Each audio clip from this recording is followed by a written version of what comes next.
You were a mistake from the day you were born, and I'm done pretending otherwise. Those words, spoken by her own mother in front of half the town, shattered 19-year-old Eliza Hart's world in a single breath. Cast out like garbage, mocked by strangers, and left to freeze in a snowstorm with nowhere to go, she learned the cruelest truth. Sometimes the people who should love you are the ones who destroy you first. But what happened next in the mountains of Copper Falls would change everything. Stay with me until the end, hit that like button, and drop a comment telling me what city you're watching from. I want to see how far this story reaches. The morning Eliza Hart's life ended, the sky over Copper Falls was the color of old bruises. She stood in the town square with her hands clutched around a threadbare shawl, watching her mother's back retreat into the crowd like she was nothing more than a stray dog being shooed away. Around her, miners and their wives pretended not to stare while doing exactly that, eyes sliding over her worn dress, her too-thin frame, the desperate hope she couldn't quite hide even now. "Please," Eliza had whispered just moments before, hating the shake in her voice. "Mama, just tell me what I did wrong. Tell me how to fix it." Her mother, Margaret Hart, a woman whose bitterness had carved lines so deep into her face she looked 60 instead of 40, had turned back just long enough to deliver the killing blow. "Fix it?" Margaret's laugh was sharp enough to draw blood. "You can't fix being born, girl. You were a mistake from the start, and keeping you this long was charity I can't afford anymore." The words hit like fists. Eliza's knees had gone weak, but she'd forced herself to stay standing. Around them, the morning crowd of Copper Falls had gone quiet in that particular way people do when they smell drama and want to catch every word of it. "I work," Eliza said, and God, she hated how small her voice sounded. "I bring in wages from the laundry. I don't eat much. Your wages?" Margaret's voice rose, playing to the crowd now. "Your pathetic wages barely cover the space you take up. I got 3 younger ones at home who actually matter, who actually got a chance at decent lives if I don't have you dragging us all down." Someone in the crowd murmured agreement. Eliza felt it like a slap. "I'll work harder," she said, desperate now, reaching for her mother's sleeve. "I'll take extra shifts. Margaret jerked her arm away like Eliza's touch burned. "You'll do nothing. You're 19 years old, girl. Should have been married off years ago, but what man's gonna want something like you?" Her eyes raked over Eliza with open disgust. "Scrawny, mousy, plain as dirt. Can't even keep your own mother's affection. So what makes you think, 'That's enough, Margaret'?" The voice came from old Thomas Webb, who ran the dry goods store. He stood on the steps of his shop, frowning. "The girl doesn't deserve—" "You want her, Thomas." Margaret spun on him. "She's yours. Free of charge. Anyone? Anyone want to take this burden off my hands?" The silence that followed was worse than the words. Eliza looked around at faces she'd known her entire life. Mrs. Chen from the boarding house, who'd always smiled at her. Robert Mills, whose shirt she'd mended just last week. The Kowalski sisters, who'd giggled with her at the well when they were children. Not one of them met her eyes. "That's what I thought," Margaret said. She reached into her apron and pulled out a small cloth bundle. Eliza's few possessions, already packed. She thrust it at her daughter's chest. "You got 2 legs and 2 hands. Figure it out. But you're not my problem anymore." "Mama," Eliza's voice cracked. "Mama, please, where am I supposed to go?" Margaret was already walking away. "Not my concern." Eliza stood frozen, holding that pathetic bundle against her chest like it could protect her from what was happening. The crowd began to disperse, conversation starting up again, the entertainment over. She'd never felt so small in her entire life. The first place she tried was the boarding house. Mrs. Chen had always been kind, hadn't she? Had always complimented Eliza's needlework, had slipped her extra cornbread sometimes when she came to deliver laundry. Eliza knocked on the back door, her hands shaking so badly she could barely make a fist. Mrs. Chen opened it, saw who it was, and her face went carefully blank. "Mrs. Chen, I'm sorry to bother you, but I was wondering if maybe you had any work. Cleaning or cooking, or I could sleep in the storage room. I wouldn't need much space. I heard what happened in the square." Mrs. Chen's voice was gentle, but her eyes were hard. "I'm sorry, Eliza. I truly am. But I can't afford trouble with your mother. She does all my mending, and if she thought I was helping you—" "I could do your mending," Eliza said quickly. "I'm good at it. You know I am, and—" "I can't." Mrs. Chen was already closing the door. "I'm sorry." The door shut with a soft click that somehow sounded louder than a slam. Eliza stood there for a long moment, staring at the painted wood, before turning away. She tried the laundry next, the place where she'd worked for the past 4 years, standing in steam and lye until her hands cracked and bled. The owner, a thick-necked man named Paulson, looked up from his ledger when she came in. "Came for your final wages, did you?" He didn't sound surprised. "My final wages?" Eliza's stomach dropped. "Mr. Paulson, I need this job. Please, I'll work double shifts. Your mother came by an hour ago." Paulson pulled out a small pouch, counted coins into his palm. "Said you'd been let go. Said if I kept you on, she'd make sure every woman in Copper Falls knew I was employing unwanted girls. Bad for business, you understand." He held out the coins, 3 weeks' wages, barely enough for a week's room and board. Eliza took them because she didn't know what else to do. Her fingers closed around the cold metal. "Mr. Paulson," she said quietly, "I'm a good worker. You know I am." "That's not the point, girl." He was already turning back to his ledger. "Can't afford your baggage." By midday, she'd tried every shop, every business, every remotely friendly face she could remember.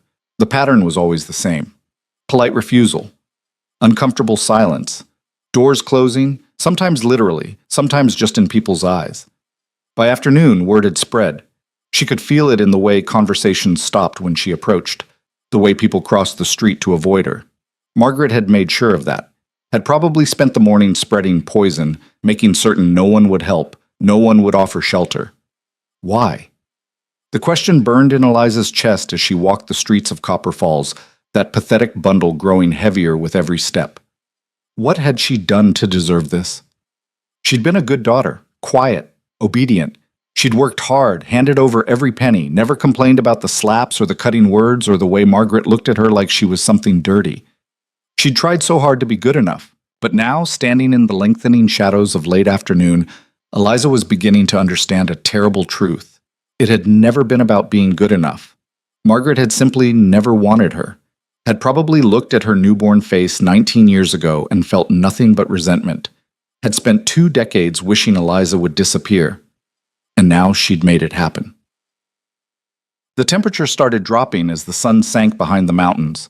Eliza pulled her thin shawl tighter and kept walking, though she had nowhere to walk to. Her feet hurt. She'd been wearing the same boots for 3 years, and the soles had worn through in places. She could feel every stone through the leather. She passed the church and thought about going in, but Father Morrison had been clear enough that morning when she'd tried. "Child, I sympathize with your situation, but the church can't be seen taking sides in family matters. Your mother is a regular congregant. Perhaps if you spoke to her, made amends for whatever you did to—" She'd left before he could finish. The general store, the smithy, the mill. Everywhere she'd ever known, everyone she'd ever trusted, all of them had turned their backs. By the time full dark came, she was shivering so hard her teeth chattered. The wind had picked up, carrying the smell of snow. Storm coming, bad one, from the feel of it. From the feel of, Eliza found herself in an alley behind the saloon, not because she'd meant to end up there, but because her feet had simply stopped working. She sank down against the wall, pulling her knees to her chest.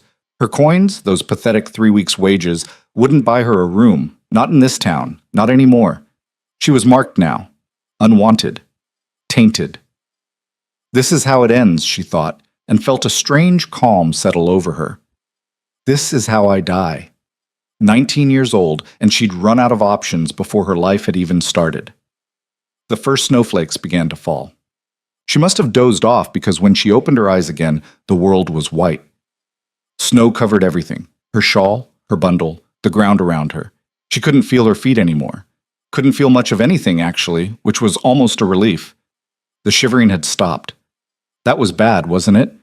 She remembered someone saying once that when you stopped shivering, that's when you were really freezing to death. Eliza tilted her head back against the wall and looked up at the falling snow. It was beautiful in a way. Peaceful. "I'm sorry," she thought, though she wasn't sure who she was apologizing to. "I'm sorry I wasn't good enough. I'm sorry I was born." Footsteps crunched in the snow. She didn't turn to look, didn't have the energy. Probably just someone from the saloon coming out to piss in the alley. The footsteps stopped. Jesus Christ. The voice was male, rough, surprised. Eliza still didn't move. Moving seemed like too much effort.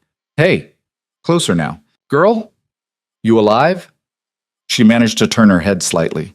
The man was a dark shape against the white snow, tall, broad-shouldered, wrapped in furs. Go away, she mumbled. The hell I will. He crouched down in front of her, and she got a better look at him. Older, maybe 35, 40. Hard face, like it had been carved out of the same granite as the mountains. Beard, scars, eyes that looked like they'd seen things and hadn't liked them much. You planning to freeze to death in this alley? Don't see. How, that's your business. He made a sound that might have been a laugh, but there was no humor in it. Fair enough. Not usually my business what people do to themselves. He studied her face, those hard eyes taking in details. You got somewhere to go? No. Family? The question hurt more than the cold. No. He was quiet for a moment, still crouched there in the snow. Then he swore under his breath and stood up. He's leaving, Eliza thought dully. Good, let him. But instead of walking away, he reached down and scooped her up like she weighed nothing. What? She tried to struggle, but her body wouldn't cooperate. Put me down! Shut up, he said, not unkindly. You want to die? Do it somewhere I don't have to step over your frozen corpse tomorrow. He carried her out of the alley, moving with the kind of steady, purposeful stride of a man who'd carried heavier things than half-frozen girls. Eliza's head lolled against his shoulder. He smelled like pine smoke and leather. Where? She managed to ask. My cabin. Up the mountain. Why? He looked down at her, and there was something bleak in his expression. Damned if I know. The ride up the mountain was a blur of cold and darkness and the steady plodding of a horse beneath them. He'd wrapped her in a fur, his own coat, she realized dimly, and held her against his chest as he rode. She should probably be scared, should probably fight, scream, something, but she was so tired, and what did it matter anyway? If he meant to kill her, well, she'd been dying in that alley anyway. At least this way it would be faster. She drifted in and out of consciousness. Once, she surfaced enough to realize they'd stopped, and he was carrying her again. Wooden steps, a door opening, warmth, blessed, beautiful warmth. He laid her down on something soft, a bed, her numb brain supplied, and started pulling off her wet clothes. No, she mumbled, trying to push his hands away. You want to keep your fingers and toes, you'll let me work. His voice was gruff, but not cruel. Nothing indecent about it. You're half dead from cold. He stripped her down to her chemise, which was about the only thing that wasn't soaked through, then piled blankets on top of her, rough wool blankets that smelled like wood smoke. Don't fall asleep yet, he said, moving away.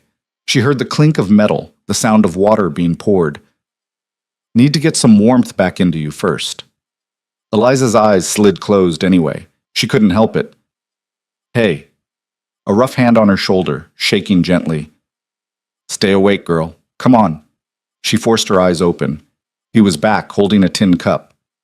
Broth? He said. Drink. She tried to sit up and failed. Her arms wouldn't work right. He slid an arm behind her shoulders, propping her up, and held the cup to her lips. The broth was hot and salty and tasted like the best thing she'd ever had in her life. She drank greedily, and when the cup was empty, he laid her back down. More, she whispered. In a minute. Let that settle first. He pulled a chair over to the bedside and sat down, watching her with those hard, unreadable eyes. Got a name? He asked. Eliza. Her voice was barely audible. Eliza Hart. Caleb Thorne. He leaned back in the chair. You from Copper Falls? Yes. Family there? The word made her throat tight. No. He studied her for a long moment. You want to talk about what happened? No. Fair enough. He stood up, moved back to the stove. But we're going to have to talk eventually. Can't have you dying on me after I went through the trouble of hauling you up here. Eliza felt tears prick her eyes. She didn't know why, didn't know if it was relief or grief or just exhaustion. Why did you help me? She asked. Caleb was quiet for so long she thought he wasn't going to answer. Then, without turning around, he said, "Because I know what it's like to be left to die in the cold. And because I'm probably a damn fool." He brought her more broth, and this time she managed to hold the cup herself, though her hands shook badly. "Thank you," she whispered. He just grunted and went back to his chair. She woke sometime later to gray morning light filtering through small windows. For a moment, she didn't remember where she was. Then it came back. The snow, the alley, the stranger who'd carried her up the mountain. Caleb Thorne. She sat up slowly, every muscle in her body aching. The cabin was small. One room, really, with a fireplace, a rough table, some shelves. Neat, though. Orderly. The kind of place a man kept when he was used to being alone. Caleb was at the table sharpening a knife. He looked up when she moved. "You alive?" "I think so." Her voice came out raspy. "Good. Means I don't have to dig a grave in frozen ground." He set the knife aside. "How do you feel?" "Like I was left to die in a snowstorm." The corner of his mouth twitched. Might have been a smile, though it was hard to tell through the beard. "Yeah, well, that'll teach you." Eliza looked down at her hands. Someone, Caleb, obviously, had bandaged them. The skin that showed was red and raw from the cold, but all her fingers were there. "Thank you," she said again, for everything." "Don't thank me yet." Caleb stood up, crossed to the fire, and poured coffee into 2 tin cups. He brought one to her. "We need to talk." Her stomach tightened. Here it came. The conditions. The price. The thing he wanted in exchange for saving her life. She took the coffee and waited. Caleb pulled the chair over again and sat down. "You can stay here for now," he said. "Storm's not letting up anytime soon, and I'm not sending you back down that mountain to freeze. But once the weather clears, you need to figure out what you're doing." "I don't—" Eliza's throat closed up. "I don't have anywhere to go." "Can't go back to Copper Falls?" "No." "Family somewhere else?" "No." "Friends?" She shook her head. Caleb was quiet, his eyes on her face, reading her. "Someone hurt you," he said. It wasn't a question. Eliza looked away, blinking hard against the tears that wanted to come. "My mother, she threw me out, said I was a burden, made sure no one in town would help me." "Christ." Caleb ran a hand through his hair. "How old are you?" 19. 19. He said it like a curse. "And she just threw you out in winter." "She packed my things first." Eliza's laugh was bitter. "So I suppose that was thoughtful." Caleb stood up abruptly and walked to the window, staring out at the falling snow. His shoulders were tight. "I'm not a good man," he said after a long silence. "I don't live up here because I love people. I live up here because I'm done with them." Eliza's heart sank. "I understand. I'll leave as soon as—" "I'm not finished." He turned to face her. "I'm not a good man, but I'm not a monster either, and I know what it's like to have nowhere to go." He crossed his arms. "So here's the deal. You can stay. Through winter at least. But you earn your keep. I'm not running a charity." Hope flickered in her chest, fragile and terrifying. "What do you want me to do?" "Cooking, cleaning, basic work. I'm out trapping most days, sometimes overnight. Place falls apart when I'm gone." His eyes were hard. "And I want it clear right now. I'm not interested in anything else. You'll sleep in that bed, I'll sleep by the fire. You stay on your side, I'll stay on mine. Understood?" Eliza nodded quickly. "Understood." "You try to steal from me, you're gone. You lie to me, you're gone. You make trouble, you're gone." He paused. "But you work hard and keep to yourself. You've got a place here. At least until spring." "I'll work hard," Eliza said, and meant it with everything she had. "I promise. I won't be any trouble. Don't make promises you can't keep." Caleb picked up his knife again, went back to sharpening it. "Actions matter more than words up here." She watched him work in silence for a moment. His hands were steady, methodical, hands that knew what they were doing. "Can I ask you something?" she said quietly. "You can ask. Don't mean I'll answer. Why did you really save me?" He didn't look up from the knife. "Told you. I'm probably a damn fool." "That's not a real answer." "It's the only one you're getting." He tested the blade's edge with his thumb. Get some more rest. You look like hell. Eliza lay back down, pulling the blankets up to her chin. Outside, the wind howled around the cabin, but inside it was warm, safe. Don't get comfortable, she told herself. Don't trust this. It's temporary. Everything is temporary. But even as she thought it, exhaustion was pulling her under. The last thing she heard before sleep took her was the rhythmic sound of Caleb sharpening his knife, steady and sure as a heartbeat. Bam! The days fell into a pattern. Caleb would wake before dawn, build up the fire, and leave, sometimes for hours, sometimes for days. When he was gone, Eliza worked. She cleaned the cabin from corner to corner, though it was already cleaner than anywhere she'd lived with her mother. She organized his supplies, mended his clothes, cooked meals from the limited provisions he kept. At first, she did it because she was terrified he'd send her away. Every sound made her jump. Every time he came back, she braced herself for him to say he'd changed his mind. But he never did. He'd come in, nod at her, check whatever work she'd done without comment, and eat whatever she'd cooked in silence. Then he'd go back to his own tasks, maintaining equipment, processing furs, chopping wood. They barely spoke. At night she'd lie in the bed, his bed, she reminded herself, even though he insisted on the floor, and listen to him move around the cabin. Sometimes she'd hear him talking to himself, too quiet for her to make out words.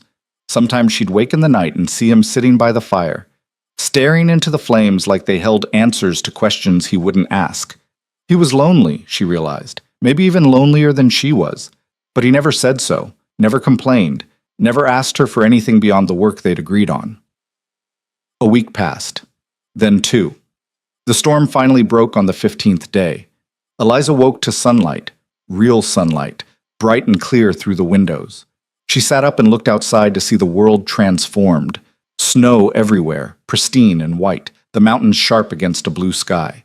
Caleb was already up, packing supplies into a leather bag. "Storm's over," he said without looking at her. "I'm heading down to trade. Be back tomorrow." Her stomach dropped. "You're leaving?" "Need supplies. Can't get them up here." He checked his pack one more time, then finally looked at her. "You'll be fine. There's wood stacked, food in the stores, keep the fire going. Don't go outside unless you have to." "What if something happens?" "What's going to happen? Bears are still sleeping. Wolves won't come near the cabin." He pulled on his coat. "You'll be fine." But he hesitated at the door, his hand on the latch. "Eliza," he said, and it was the first time he'd used her name since that first night. "You need anything from town? Anyone you want me to get word to?" The question hurt more than it should have. "No, there's no one." He nodded slowly. "Right. Well, I'll be back tomorrow." And then he was gone. The cabin felt enormous without him. Eliza tried to keep busy. She baked bread, or tried to anyway. The first loaf came out hard as a rock. The second was better. She mended every piece of clothing she could find, even things that didn't really need mending. By afternoon, she was pacing. By evening, she was standing at the window, staring down the mountain path, wondering if he was coming back. Of course he's coming back, she told herself. This is his home. But the traitorous voice in the back of her mind whispered, maybe he decided you weren't worth the trouble. Maybe he's down there right now, telling people about the pathetic girl who tried to freeze to death in an alley. She forced herself to eat something, though she had no appetite, forced herself to bank the fire and go to bed. Sleep wouldn't come. She lay there in the dark, listening to the wind, and felt the old familiar fear creeping back in. You're alone. You're always alone. No one stays. No one wants you. She must have finally dozed off, because the next thing she knew, it was morning, gray and cold, and someone was opening the door. Eliza shot up in bed, her heart racing. Caleb came in covered in snow, carrying 2 heavy packs. He saw her sitting there and frowned. You look like you've seen a ghost. I thought... She stopped herself. Nothing. You're back. Said I would be. He dropped the packs and started unpacking. Flour, salt, coffee, dried meat, more than usual. Got extra supplies. Winter's not done yet. Eliza climbed out of bed on shaking legs. Was everything all right? In town? Fine. He didn't look at her, just kept unpacking. Traded the furs. Got what we needed. We? He paused, then continued working. You're eating too. Figure it counts as we. Something warm uncurled in Eliza's chest. "How was the bread?" Caleb asked, nodding toward the 2 loaves she'd made. "The first one could be used as a weapon." The corner of his mouth twitched. "And the second?" "Edible. Barely. Good enough." He pulled out a cloth-wrapped bundle and tossed it to her. "Here." She caught it, surprised by the weight. When she unwrapped it, she found a thick wool dress, dark blue, simple, but new, and beneath it, stockings, a warm shawl. "I can't." She looked up at him, her throat tight. "This is too much." "It's practical," Caleb said gruffly. "Can't have you freezing because your clothes are falling apart. Bad for morale." "Still, I can't repay you for—" "I don't want repayment." He turned away, hanging his coat by the door. "Consider it wages. You work, you get supplied. Simple as that." But it wasn't simple, and they both knew it. Eliza held the dress against her chest, feeling the weight of it, the quality. This wasn't just any dress. This was the kind of thing that cost real money. "Thank you," she whispered. Caleb grunted and went to make coffee. The weeks turned into a month. Spring was still far off, but the worst of winter seemed to have passed. The days grew incrementally longer. The storms, when they came, were less vicious. And slowly, so slowly Eliza almost didn't notice it happening, things changed. Caleb started talking more. Not a lot, but little things. Comments about the weather, questions about what she'd cooked. Once, he even told her a story about his trapping days back when he first came to the mountains. She learned things about him. That he was 37, that he'd been a soldier once, though he wouldn't say in what war or for what cause. That he had a brother somewhere, alive maybe, but they didn't talk. That he'd come to the mountains to disappear and had mostly succeeded. "Why disappear?" she asked one night. They were sitting by the fire, a new thing, sitting together instead of in separate corners. Caleb was quiet for so long she thought he wouldn't answer. "Because the world's full of people who take more than they give," he said finally, "and I got tired of being on the losing end of that equation. That's cynical. That's experience." He looked at her. "You should understand that better than most." She did.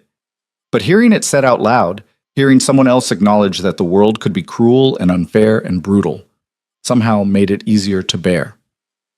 "Do you ever miss it?" she asked. "Being around people?" "Sometimes." He poked at the fire with a stick. "Not often." "I don't think I do," Eliza said quietly. "Miss people, I mean. Except—" She stopped. "Except what?" "Except I miss the idea of it. The idea that somewhere there are people who care, who stay." She pulled her knees to her chest. "But maybe that's just a story we tell ourselves." Caleb was quiet for a long moment. Then, "My brother stayed, even when I was at my worst, even when I gave him every reason to walk away." He stared into the fire.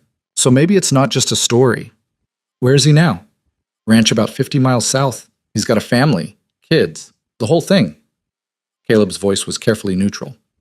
"Invited me to visit a dozen times. I never went." "Why not?" He shrugged. "Wouldn't know what to say. Too much time's passed. Too much—" He trailed off. "Doesn't matter." But Eliza thought it did matter. Thought maybe Caleb was just as scared of people as she was, just for different reasons. They sat in silence after that, watching the fire burn down. Late February brought a cold snap that froze everything solid. Eliza woke one morning to find ice on the inside of the windows. The water in the bucket had frozen solid. Even with the fire going strong, the cabin was freezing. Caleb took one look at the conditions and swore. "Can't trap in this. Too cold. Animals are all holed up anyway." He checked their supplies. "We're fine for food, but we're going to be stuck in here for a few days at least." "Both of us?" Eliza tried not to sound as panicked as she felt. Being alone in the cabin was one thing. Being trapped in close quarters with Caleb was something else entirely. "Both of us." He gave her a sharp look. "That a problem?" "No, I don't want to get in your way." "You won't." He moved to the fireplace, started building up the fire. "Just stay warm and don't touch my things. We'll be fine." They weren't fine. By the second day, the cabin felt like a cage. Caleb paced like a trapped animal. Eliza tried to stay out of his way, but in a space this small, that was impossible.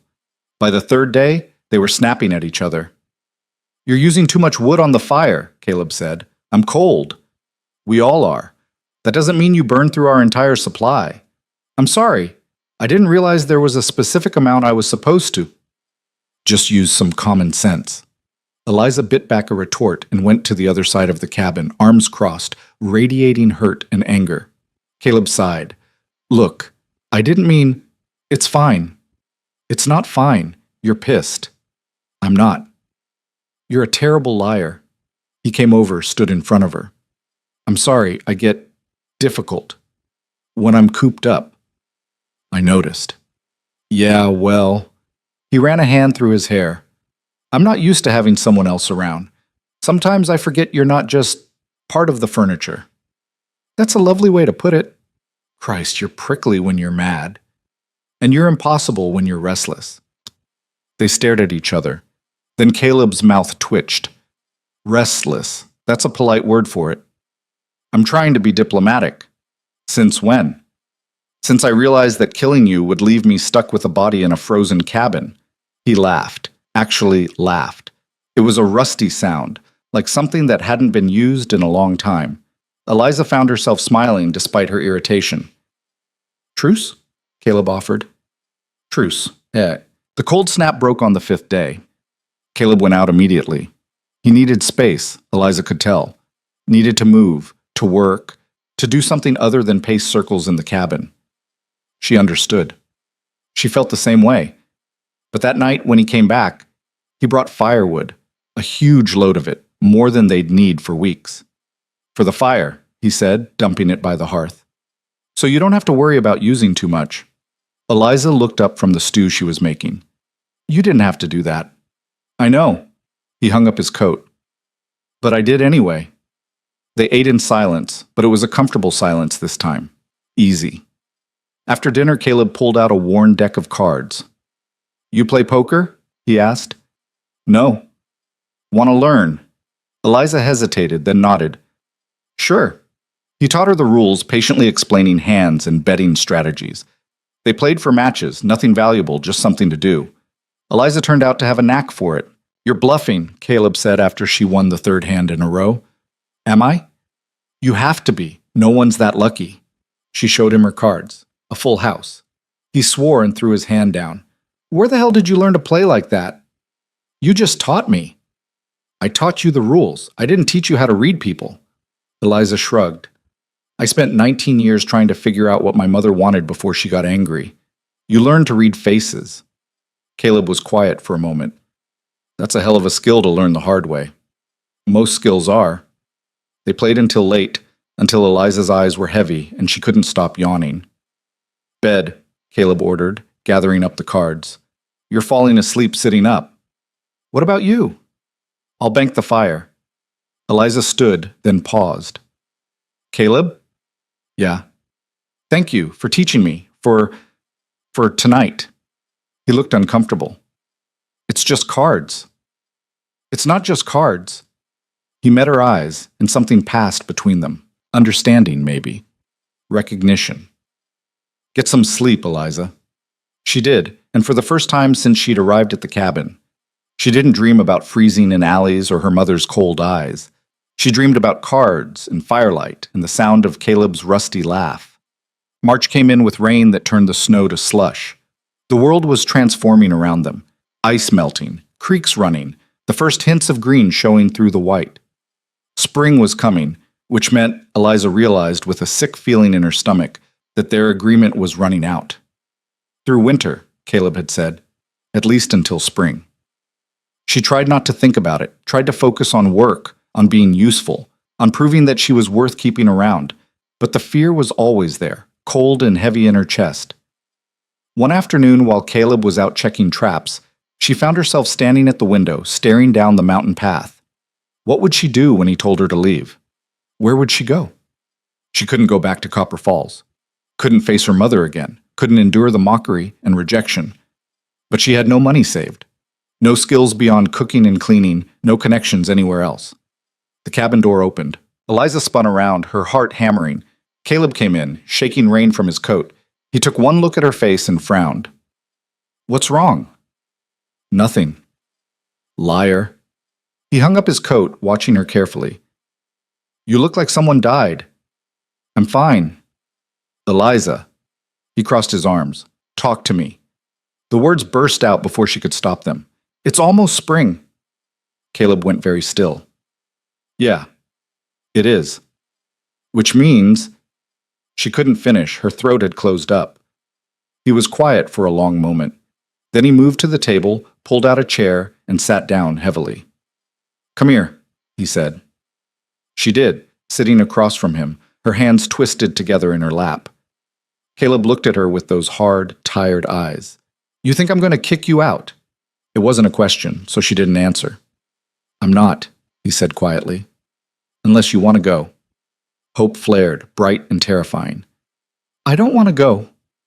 Then don't. He leaned back in his chair. I've been thinking about this for a while now. The cabin's big enough for two. You work hard. You don't complain. You don't... He paused. You don't make me feel like I'm a monster for wanting to be left alone. You're not a monster. Matter of opinion. He rubbed his face. Point is, if you want to stay, you can stay. Not just through spring. Longer. As long as you want. Eliza's eyes burned. Why? Because you've got nowhere else to go. And because... He looked away. Because having you here isn't as terrible as I thought it would be. That's the nicest thing anyone's ever said to me, Eliza said, and was surprised to find she meant it. Caleb's mouth twitched. Christ, your bar is low. My bar is realistic. They sat there for a moment, the rain drumming on the roof. There's one condition, Caleb said finally. Eliza's stomach dropped. What?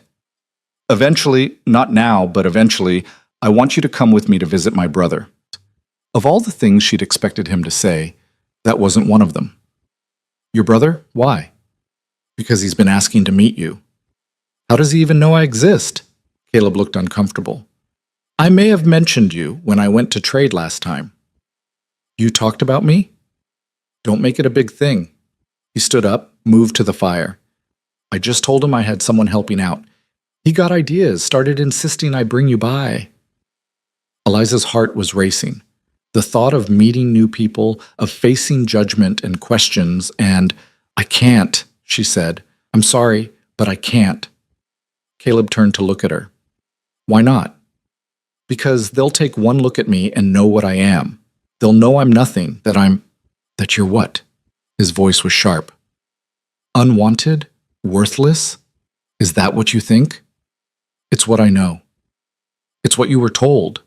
Caleb came back to the table. There's a difference. Is there? Eliza's voice cracked. My own mother threw me away. What does that make me?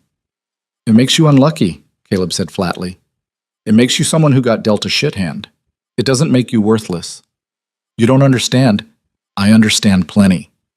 He pulled out the chair and sat down again, leaning forward. I understand what it's like to believe you're broken beyond repair. I understand what it's like to think you don't deserve anything good. And I understand that sometimes the hardest thing in the world is to let someone prove you wrong. Eliza stared at him. Is that what you're trying to do? Prove me wrong? No, Caleb said quietly. I'm trying to give you a chance to prove yourself wrong. The words hit her like a physical blow. I'm not asking you to go tomorrow, he continued, or next week, or even next month. But eventually, when you're ready, I want you to try. My brother's a good man. His wife's kind. Their kids are loud as hell, but they mean well. He paused. They won't judge you. And if they did, I'd set them straight fast enough. You'd do that? Yeah.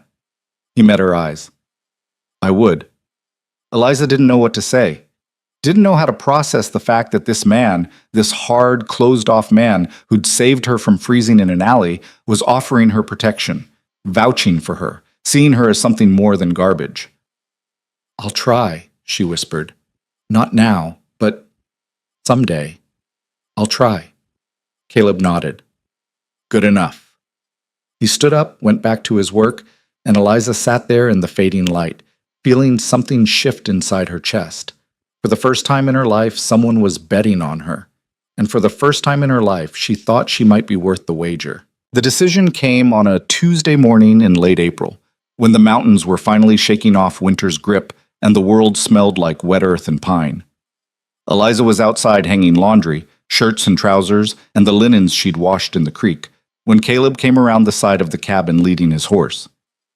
"We're going," he said without preamble. She looked up, a wet sheet in her hands. "Going where?" "To my brother's place. Today." Her stomach dropped. "Today? But I thought, you've been thinking about it for 2 months now." Caleb tied off the horse and turned to face her. "If you wait until you're ready, you'll never go. So we're going now." "I can't just—" Eliza's hands were shaking. She dropped the sheet back into the basket. "I need time to prepare. You don't need anything except to get on that horse." His voice was firm but not unkind. "Pack a bag. We leave in an hour." "Caleb, please, Eliza." He walked over to her, and there was something in his eyes that made her stop talking. "I know you're scared. I know this feels impossible, but you can't hide up here forever." "Why not?" The question came out sharper than she intended. "You do?" He flinched like she'd slapped him. For a moment, they just stared at each other. "Yeah," he said finally. "I do. And look where it's gotten me. 40 years old, alone on a mountain, talking to a horse half the time because I forgot how to talk to people." He paused. "You're 19. You've got a whole life ahead of you. Don't waste it being afraid." "I'm not like you," Eliza said quietly. "I can't just face things. You faced winter on this mountain. You faced living with a stranger who could have done anything to you. You faced waking up every day not knowing if you'd survive it." Caleb's voice was rough. "You're stronger than you think. You just don't know it yet." She wanted to argue, wanted to tell him he was wrong, that she wasn't strong, that she was barely holding herself together most days. But something in his expression stopped her. He believed what he was saying, actually believed it. 1 hour, he repeated. "Pack light." Then he walked away to ready the horse, leaving Eliza standing there with her heart hammering against her ribs. The ride down the mountain took most of the morning. Eliza sat in front of Caleb on the saddle, trying not to think about how close he was, how she could feel his breath against her hair, trying not to think about where they were going and what would happen when they got there. "Stop tensing up," Caleb said. "Horse can feel it." "I'm not tense." "You're rigid as a board." His arm tightened slightly around her waist, keeping her steady, nothing more. "Breathe." She tried. It didn't help much. They rode in silence for a while, the forest thick around them, spring flowers beginning to dot the undergrowth. "What are they like?" Eliza asked finally. "Your brother's family?" "Loud," Caleb said, "especially the kids. 3 of them. The oldest is about 12, I think, maybe 13 now." He paused. "Haven't seen them in over 2 years." "Why so long?" He was quiet for a moment. "Because I'm a coward." The admission surprised her. Caleb never talked about himself like that, never showed weakness. "You're not a coward," she said. "I left my brother to build a life while I ran away to the mountains. I ignored his letters, his invitations, told myself I was better off alone."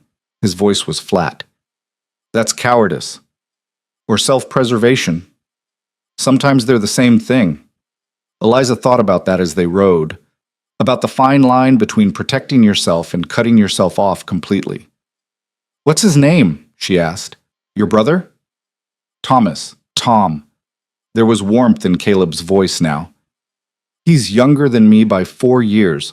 Always was the better one of us. Smarter. Kinder.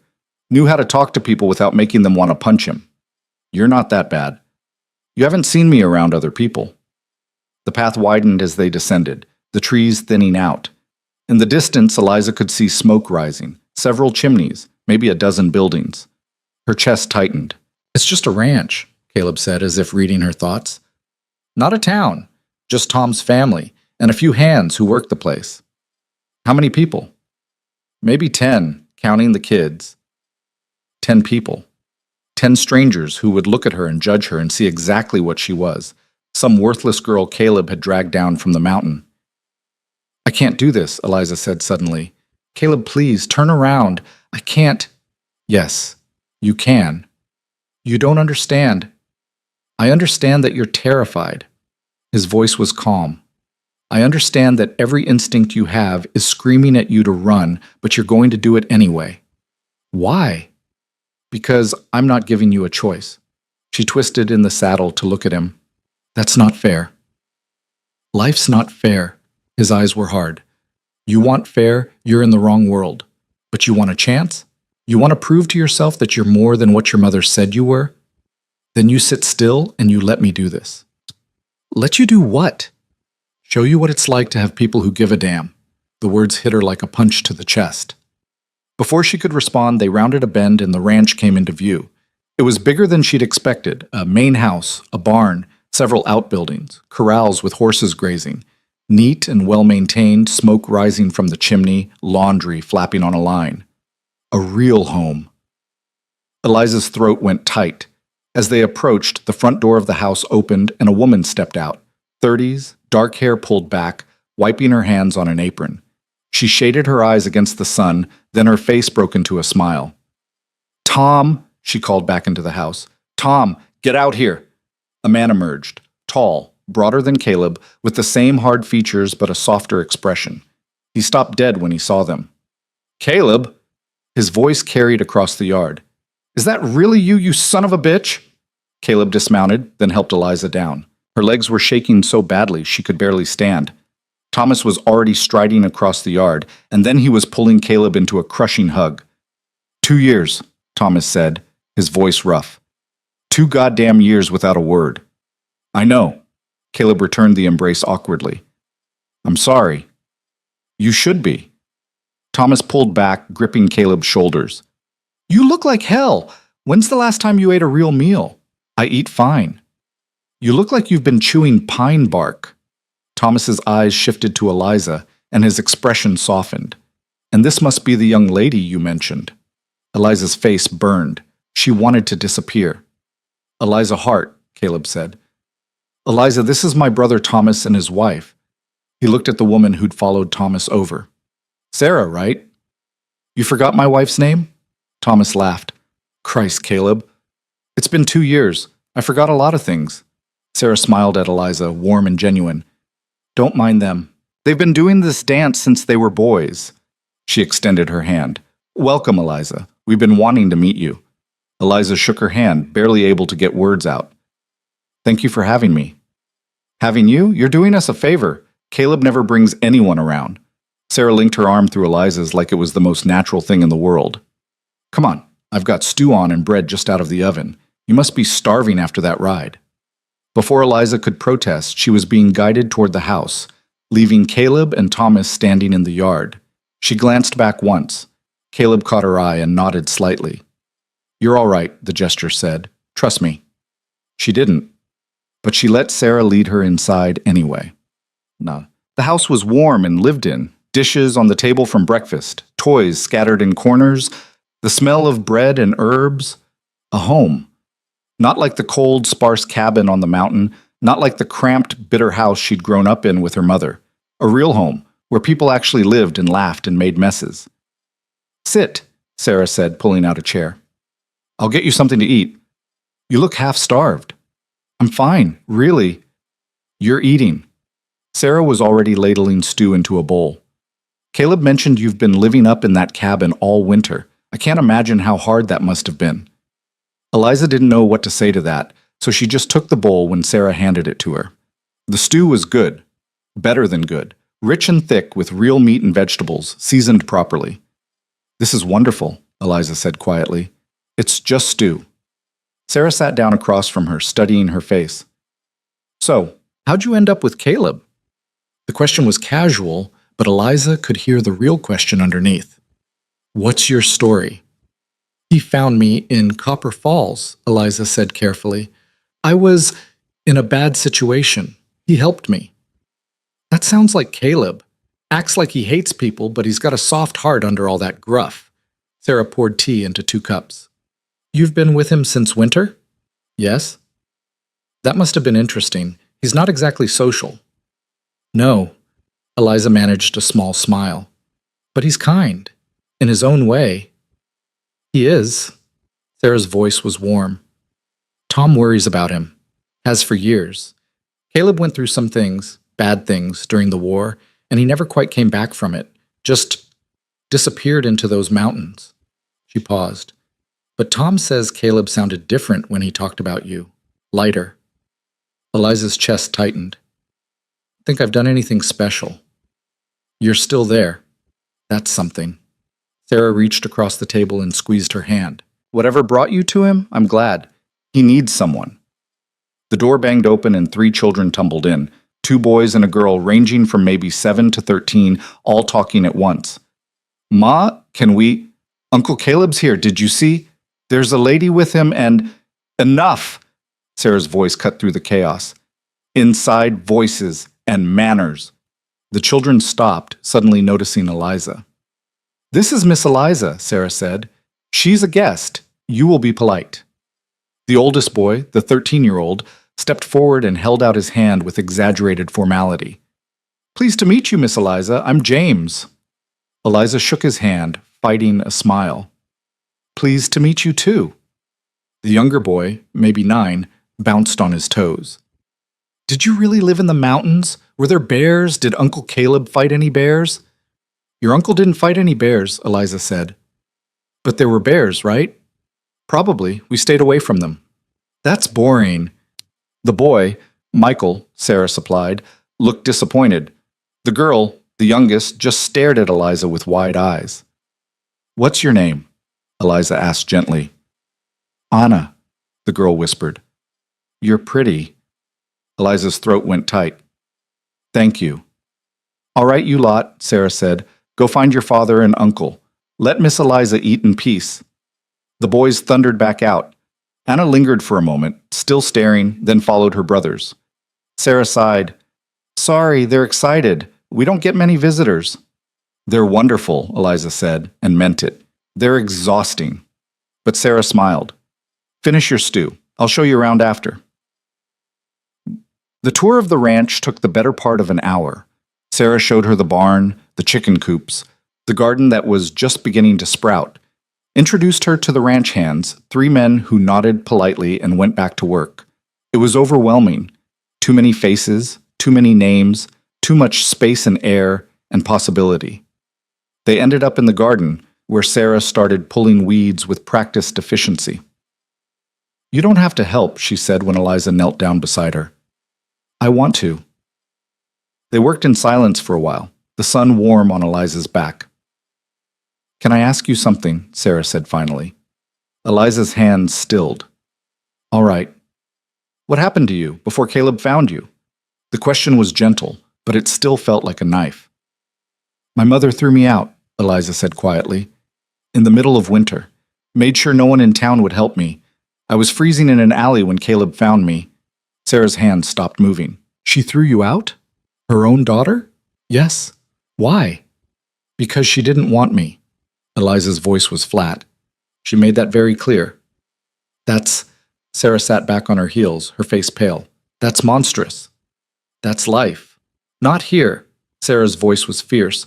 Not in this family. You understand me? Whatever happened before doesn't matter. You're here now. You're safe. Eliza wanted to believe her, wanted it so badly it hurt. People keep saying that, she said, that I'm safe, that things are different now. But I don't know how to believe it. Then don't. Sarah went back to weeding. Not yet. Just stay. See for yourself. What if I don't fit? What if you do? Sarah looked at her. What if this is exactly where you're supposed to be, and you're just too scared to see it? Eliza didn't have an answer for that. That night, they all ate together at a long table in the dining room. Caleb, Thomas, Sarah, the children, Eliza, and the 3 ranch hands. It was chaos. The kids talked over each other. Thomas told stories about the ranch. Sarah kept getting up to refill dishes. The hands argued good-naturedly about horses. And Caleb looked uncomfortable as hell, but he was there, participating, even laughing once when James told some ridiculous story about a rooster. Eliza sat quietly, taking it all in, feeling like she was watching something from behind glass. You all right? Caleb asked quietly, leaning over. I think so. If it's too much, say the word. We can leave. No. She surprised herself with the firmness in her voice. No, I'm fine. He studied her face, then nodded. After dinner, Thomas pulled Caleb outside to look at something in the barn, leaving Eliza to help Sarah clean up. "They're going to talk," Sarah said, scrubbing a pot. "About you." Eliza's stomach clenched. "What about me? About whether you're all right, whether Caleb's treating you well, whether you're happy." Sarah smiled. "Tom worries. It's what he does. Caleb's been nothing but kind to me." "I know, but Tom needs to hear it from someone who's not Caleb." Sarah handed her a dish to dry. "He'll probably corner you later. Just be honest with him." "About what?" "About everything. Tom's good at reading people, but he appreciates when they just tell him the truth straight out." Sure enough, after the dishes were done and the children sent to bed, Thomas found Eliza on the porch. "Mind if I sit?" he asked. She shook her head, and he settled into the chair beside her. They sat in silence for a while, listening to the night sounds: crickets, wind, the distant lowing of cattle. "My brother's not an easy man," Thomas said finally. "No," Eliza agreed, "but he's a good one." "He tell you about the war?" "Not much, just that he was in it." Thomas nodded slowly. "It broke something in him.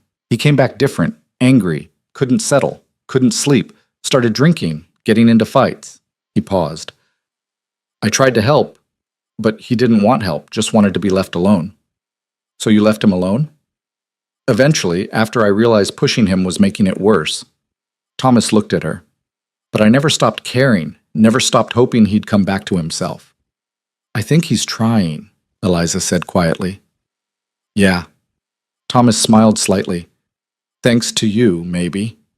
"I didn't do anything." "You're still there. That's not nothing." He leaned forward, elbows on his knees. "Look, I don't know your story, and I'm not going to push, but I want you to know. If you ever need anything, you come to me. Understand?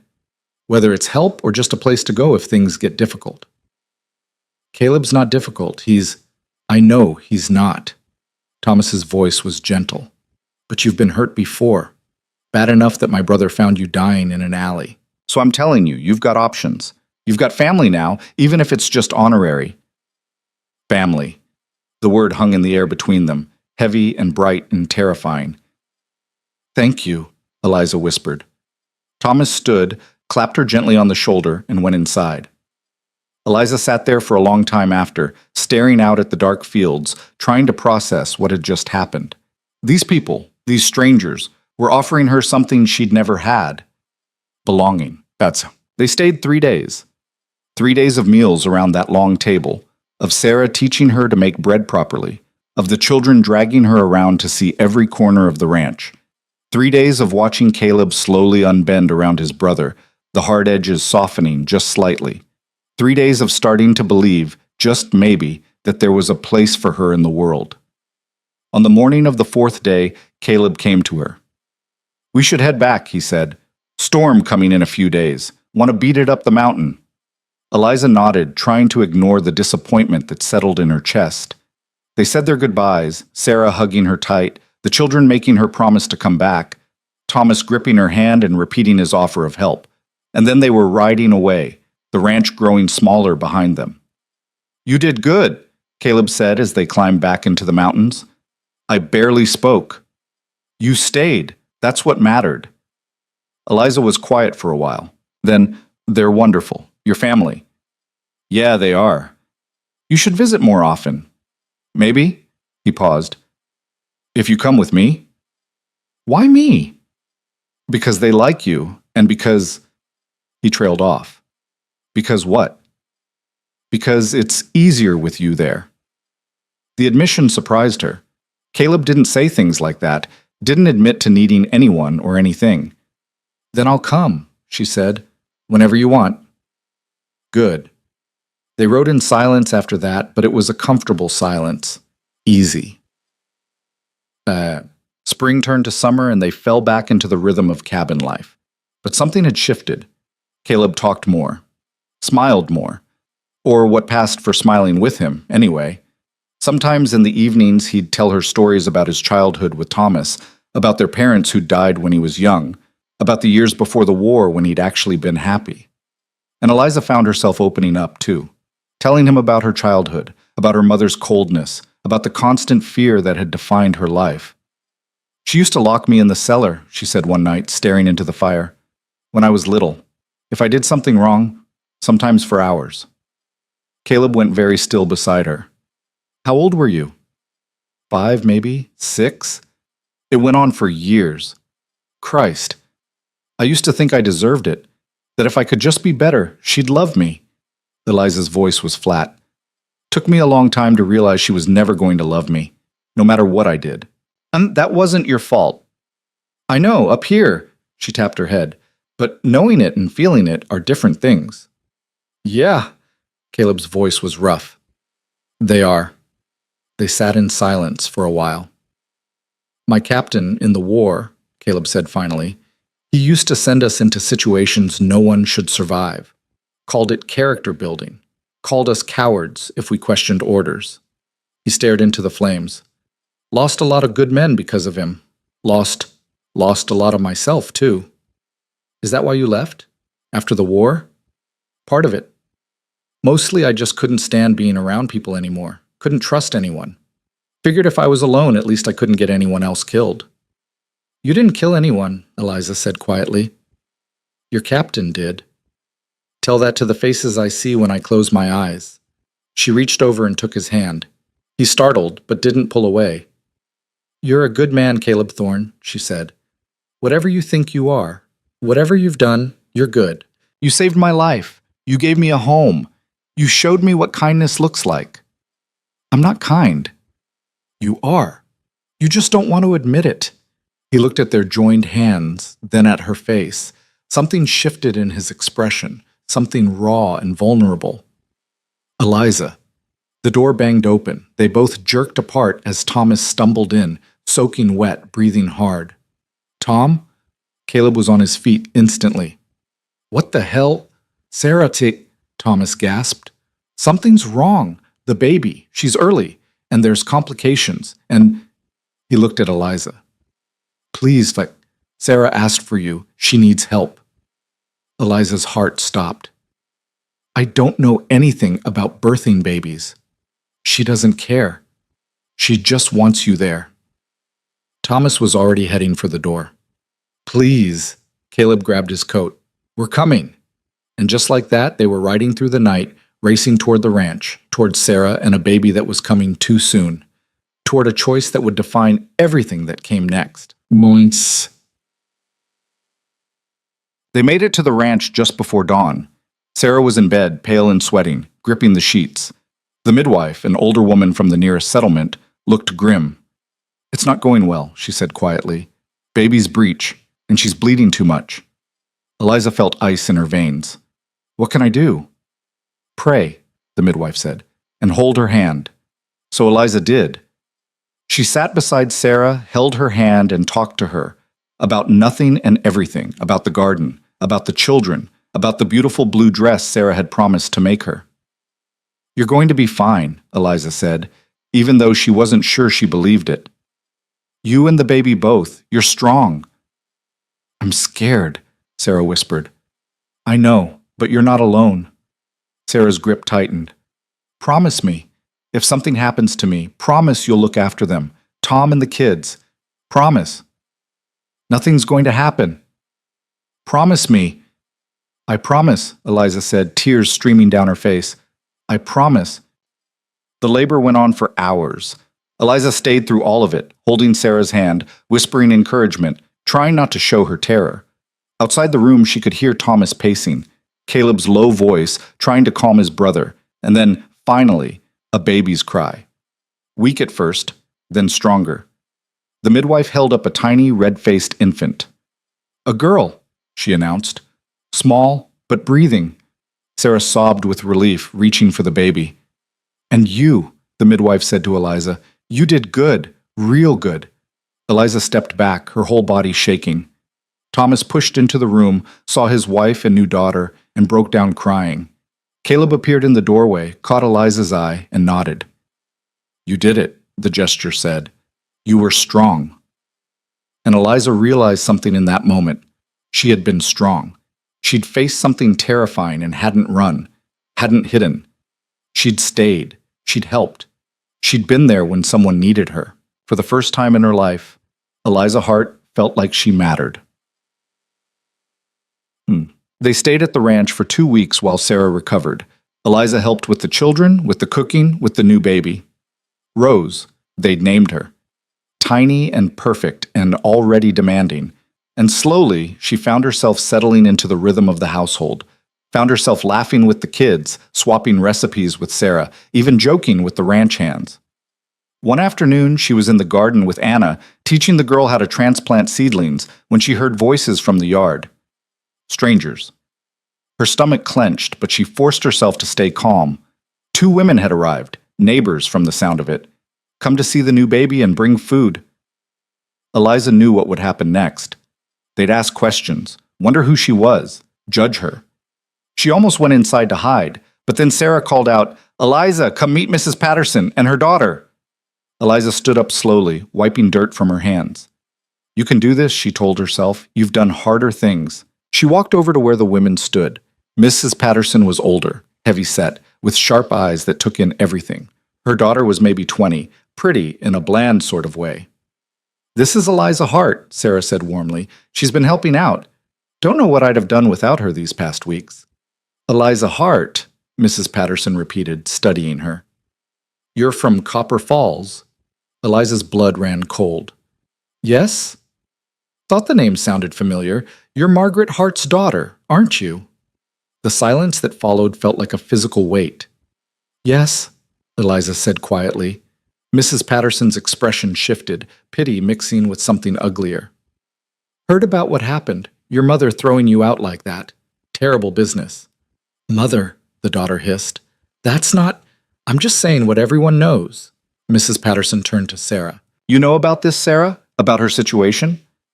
"I know that Eliza's been a blessing to this family," Sarah said, her voice like steel, "and that's all that matters. But surely you're concerned about... About what?" Thomas had appeared, his face hard. "About having someone in our home who works harder than anyone I know? About having someone who sat with my wife for 12 hours during a difficult birth? About having someone my children adore?" He crossed his arms. "What exactly should we be concerned about, Mrs. Patterson?" The woman backpedaled. "I didn't mean any offense. I just thought..." "You thought wrong." Thomas's voice was flat. "Eliza's family, and if you've got a problem with that, you can leave." Mrs. Patterson and her daughter left shortly after, making awkward excuses. Eliza stood frozen, waiting for the fallout. Instead, Sarah put an arm around her shoulders. "Don't listen to gossips," she said firmly. "They've got nothing better to do than tear people down." "But she's right," Eliza whispered. "My mother did throw me out. Everyone knows it. Everyone knows I'm..."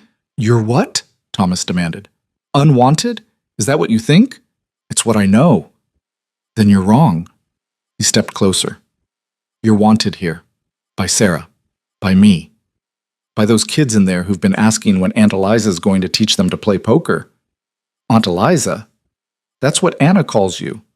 Thomas's expression softened. "Your family. Whether you believe it or not." Eliza felt something crack open in her chest. All her life she'd been told she was nothing, worthless, a burden, and here were these people, these good, kind people, telling her the opposite. "I don't know how to be family," she whispered. "Neither did I," Caleb said. He'd been standing in the doorway, watching. "Still not sure I do, but I'm learning." He walked over, stood beside her. "We're all learning," Sarah said. "That's what family does." And standing there, surrounded by people who'd chosen to see her as more than her worst moments, Eliza made a choice. She chose to believe them, chose to step into this terrifying, beautiful possibility of belonging. "Thank you," she said, her voice breaking. "All of you, thank you." Anna came running out of the house and threw her arms around Eliza's waist. "Don't be sad, Aunt Eliza," the little girl said. "We love you." Eliza looked down at that trusting face, then around at the others, Sarah smiling, Thomas nodding, Caleb watching her with something unreadable in his eyes.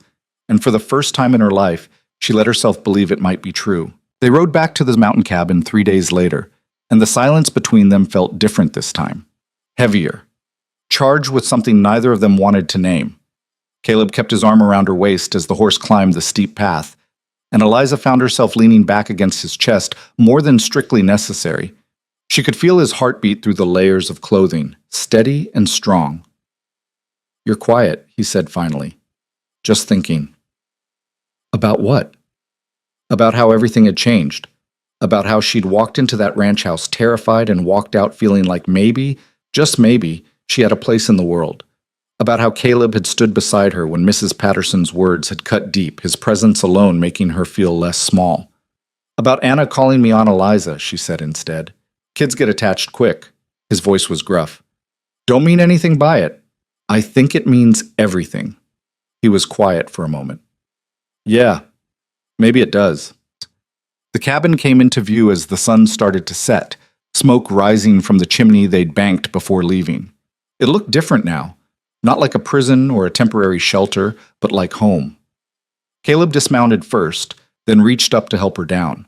His hands lingered on her waist a second longer than necessary, and when she looked up at him, something flickered in his eyes.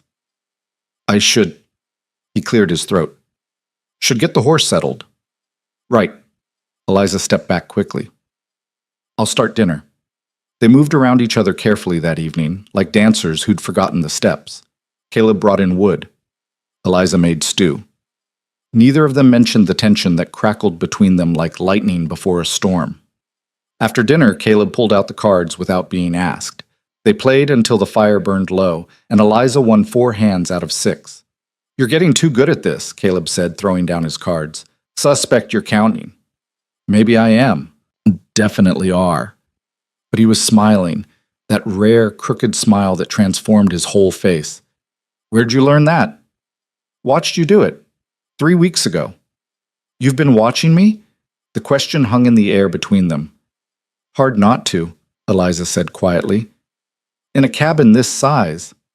Caleb's smile faded. He gathered the cards slowly, not looking at her. "Eliza, I should get some sleep." She stood up quickly, her chair scraping against the floor. "It's late." "Wait." He caught her wrist gently. "We need to talk." Her heart hammered. "About what?" "About this. About—" He gestured vaguely between them. "About whatever the hell's happening here." "Nothing's happening." "Don't lie to me." His voice was rough. "You're terrible at it, remember?" She pulled her wrist free, wrapped her arms around herself. "What do you want me to say?" "The truth." He stood up, faced her. "Do you want to leave? Is that it? Now that you've got Tom and Sarah, you don't need—" "No." The word came out fierce. "No, I don't want to leave." "Then what?" "I don't know." Her voice cracked. "I don't know what I'm supposed to feel or do or— Caleb, I've never had this before. Any of this. I don't know the rules." "There are no rules. There have to be. You said— that first night you said we'd stay on our own sides. You said—" "I know what I said." He ran a hand through his hair, frustrated. "And I meant it. At the time. But things change." "What things?" "You." He looked at her, and there was something raw in his expression. "You changed things. You walk around this cabin like you belong here. You smile at my nephew like he hung the moon. You held Sarah's hand through hell and didn't flinch. You stood up to gossip and judgment and—" He stopped. "You're not the same girl I pulled out of that alley." "Neither are you." Her voice was barely a whisper. "The same man, I mean. You're different too." "Yeah." He moved closer. "I am. Caleb, I'm 40 years old, Eliza.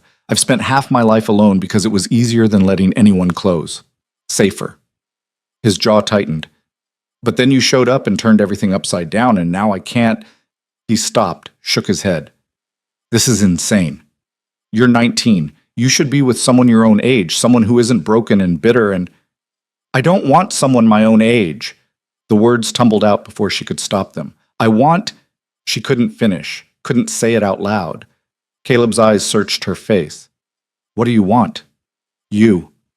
It came out as a whisper. "I want you." The silence that followed felt endless. Then Caleb closed the distance between them in 2 strides and kissed her. It wasn't gentle. Wasn't careful. It was desperate and clumsy and perfect. His hands in her hair, her fingers clutching his shirt, both of them trying to get closer.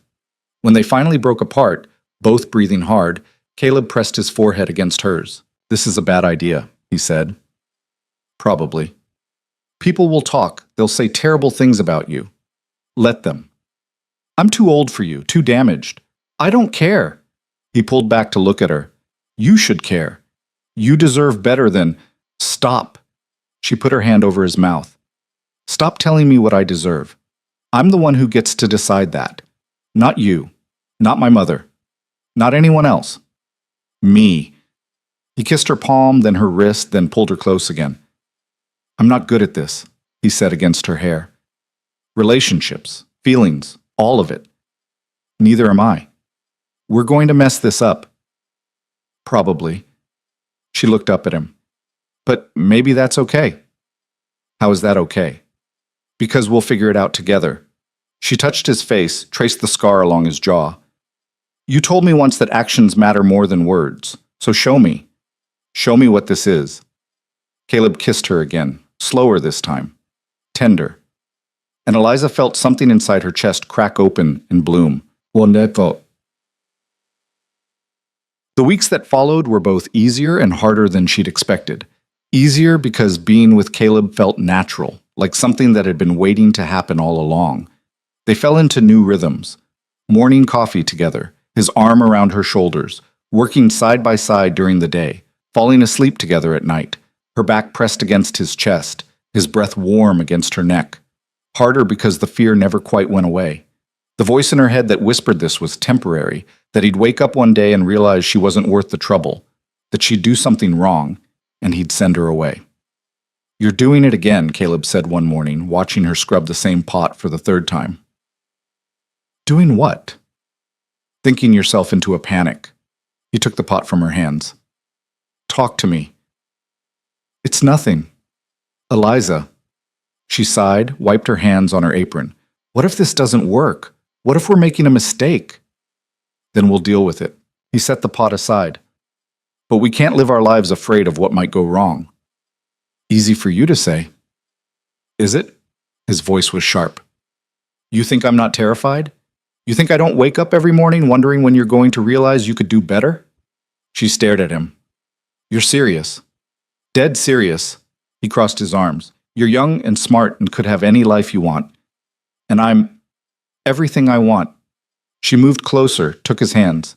"Stop waiting for me to leave. I'm not going anywhere." "You say that now. I say it always." She squeezed his hands. "I love you, Caleb Thorne. Damaged and difficult and all the rest of it. I love you." The words hung in the air between them. Caleb's expression shifted. Surprise, then something that looked almost like pain. "You don't have to say that," he said roughly. "You don't owe me. I'm not saying it because I owe you. I'm saying it because it's true." She met his eyes. "I love you. And I think maybe you love me too. Even if you're too scared to say it." He was quiet for a long moment, his jaw working. Then, "I do. Love you. I do." The words sounded like they'd been dragged out of him, but they were real, true. Eliza felt tears prick her eyes.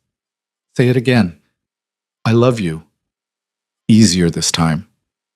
"I love you, Eliza Hart. Even though I shouldn't. Even though it's complicated and messy and probably insane. I love you." She kissed him, tasting salt. Her tears or his, she couldn't tell. "Marry me," Caleb said against her mouth. She pulled back. "What?" "Marry me." He cupped her face in his hands. "I know it's fast. I know people will talk, but I don't care. I want you to be my wife.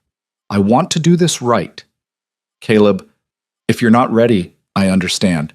We can wait, but I need you to know I'm serious about this. About you. About us." Eliza's mind was racing. Marriage. She'd never even let herself think about marriage, about someone wanting her that much. "Yes," she heard herself say. "Yes?" "Yes, I'll marry you." She laughed, the sound half sob. "Yes!" He kissed her again, lifted her off her feet, spun her around. And for the first time in her life, Eliza felt like she was exactly where she belonged. They rode down to the ranch the next week to share the news. Sarah cried. Thomas shook Caleb's hand so hard Eliza thought he'd break it. The children whooped and hollered and demanded to know if there would be cake. "We'll have a small ceremony," Caleb said. "Just family. Nothing fancy." "The hell you will." Sarah wiped her eyes. "You're having a proper wedding, with food and music and—" "Sarah, don't argue with me. I've been waiting years for you to find someone. Let me do this." She turned to Eliza. "Unless you don't want—" "I want whatever makes Caleb happy," Eliza said. "See?" Sarah pointed at Caleb. "She's reasonable, unlike you." Thomas laughed. "You're outnumbered, brother. Might as well give in now." Caleb looked at Eliza, and she saw the question in his eyes. She nodded slightly. "Fine," he said, "but nothing too big. I mean it." Sarah was already making plans, talking about dresses and flowers and which neighbors to invite. Eliza let the words wash over her, feeling almost dizzy with it all. A wedding, her wedding, to a man who loved her, with a family that wanted her. It felt like a dream. Later, while Sarah was showing her fabric samples, Thomas pulled Caleb aside. "You sure about this?" he asked quietly. Caleb didn't hesitate. "Never been more sure of anything. She's young." "I know. People are going to talk, say you took advantage, that she's only with you because you saved her." "Let them talk." Caleb's voice was flat. "I know the truth. She knows the truth. That's all that matters." Thomas studied his brother's face. "You really love her?" "Yeah, I do." "Good." Thomas clapped him on the shoulder. "About damn time you let yourself be happy." The wedding was set for late August, when the weather would be good, and the ranch hands could take a day off to celebrate. Eliza spent the weeks leading up to it in a strange mixture of excitement and terror. Sarah had recruited her to help with preparations, sewing her dress, planning the menu, deciding on flowers.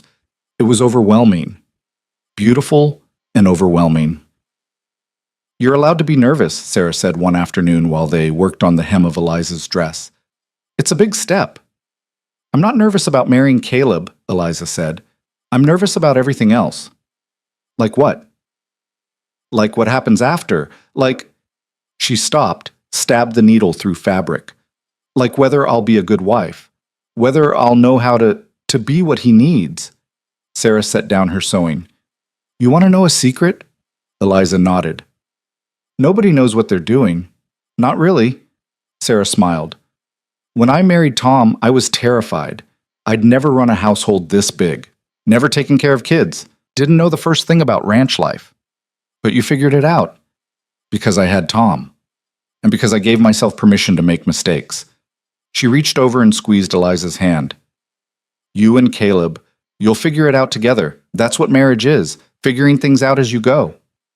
"What if I mess it up?" "Then you apologize and try again." Sarah's voice was gentle. "Love isn't about being perfect. It's about choosing each other even when things are hard."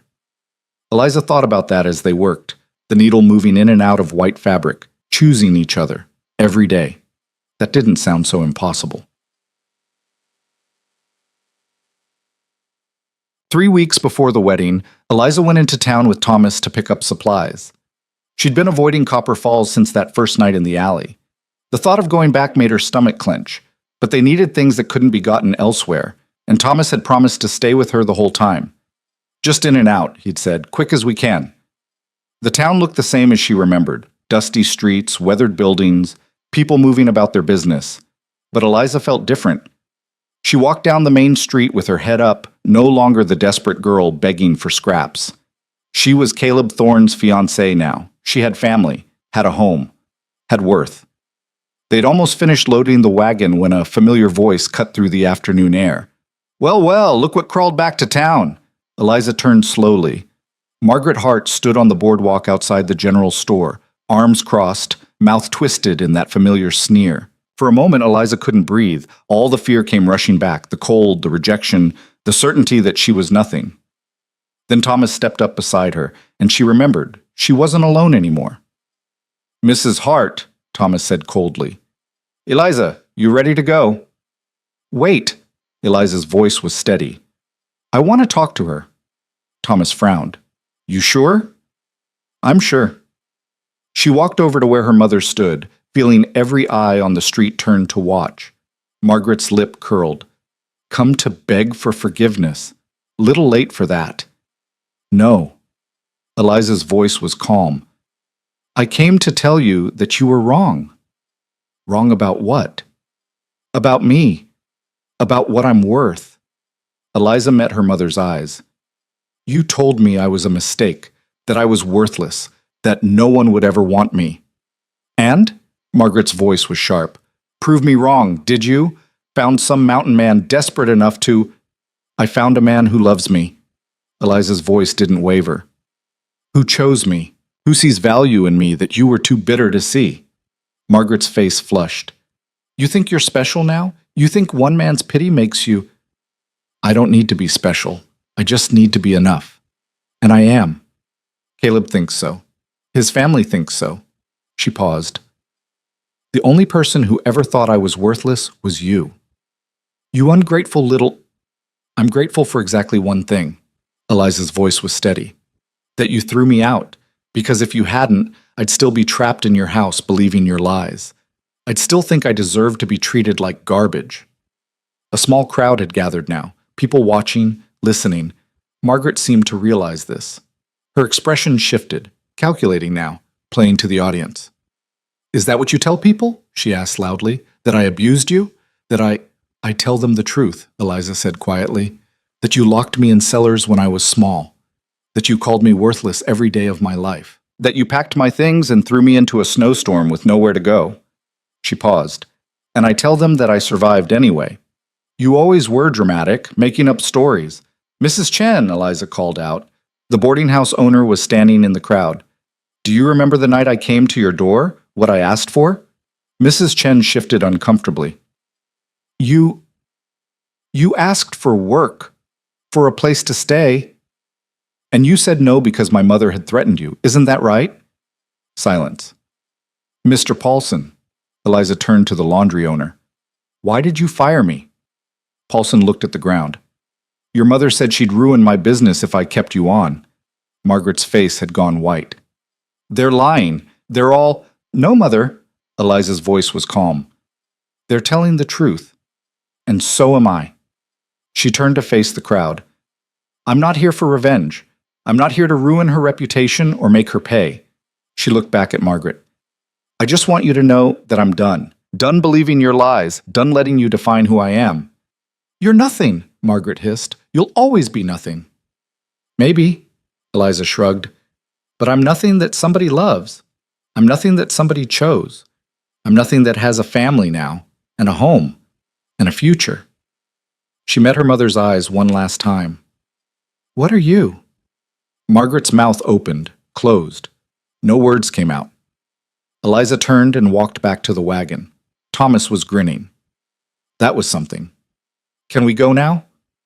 Eliza's hands were shaking. Please.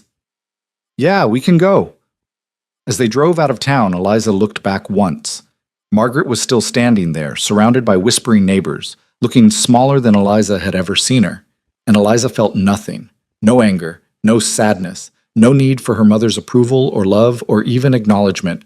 Just freedom. You all right? Thomas asked. Yeah. She smiled. I really am. She told Caleb about it that night, sitting by the fire in their cabin. He listened without interrupting, his arm around her shoulders, his thumb tracing circles on her arm. When she finished, he was quiet for a long moment. Proud of you, he said finally. For what? For standing up to her, for not backing down. He kissed the top of her head. Takes courage to face the people who hurt us. I was terrified. I know, but you did it anyway. That's what courage is. Eliza leaned into him, feeling the solid warmth of him against her side. She looked so small, she said quietly.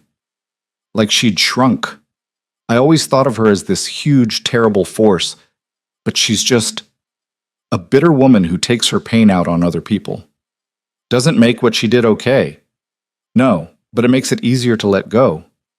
She looked up at him. I don't want her at the wedding. Good. Neither do I. What if she shows up anyway? Then Tom and I will escort her out. His voice was flat. You're not dealing with her anymore. That part of your life is over. Eliza thought about that. Over. Done. Moving forward into something new. I love you, she said. I love you too. He pulled her closer. 2 more weeks. Until what? Until you're my wife. Until I can stop worrying about whether you're going to realize you can do better and leave. She laughed. Still worried about that? Every damn day. Then I'll just have to spend every damn day proving you wrong. He kissed her, deep and slow and thorough. I can live with that, he said against her mouth. Yeah. The wedding day dawned clear and bright. Sarah had somehow transformed the ranch into something beautiful. Flowers everywhere, tables set up in the yard, lanterns hanging from the trees. Eliza stood in Sarah and Thomas's bedroom, staring at herself in the mirror. The dress Sarah had made was simple but beautiful. White cotton with lace at the collar and cuffs, fitted at the waist, flowing to the floor.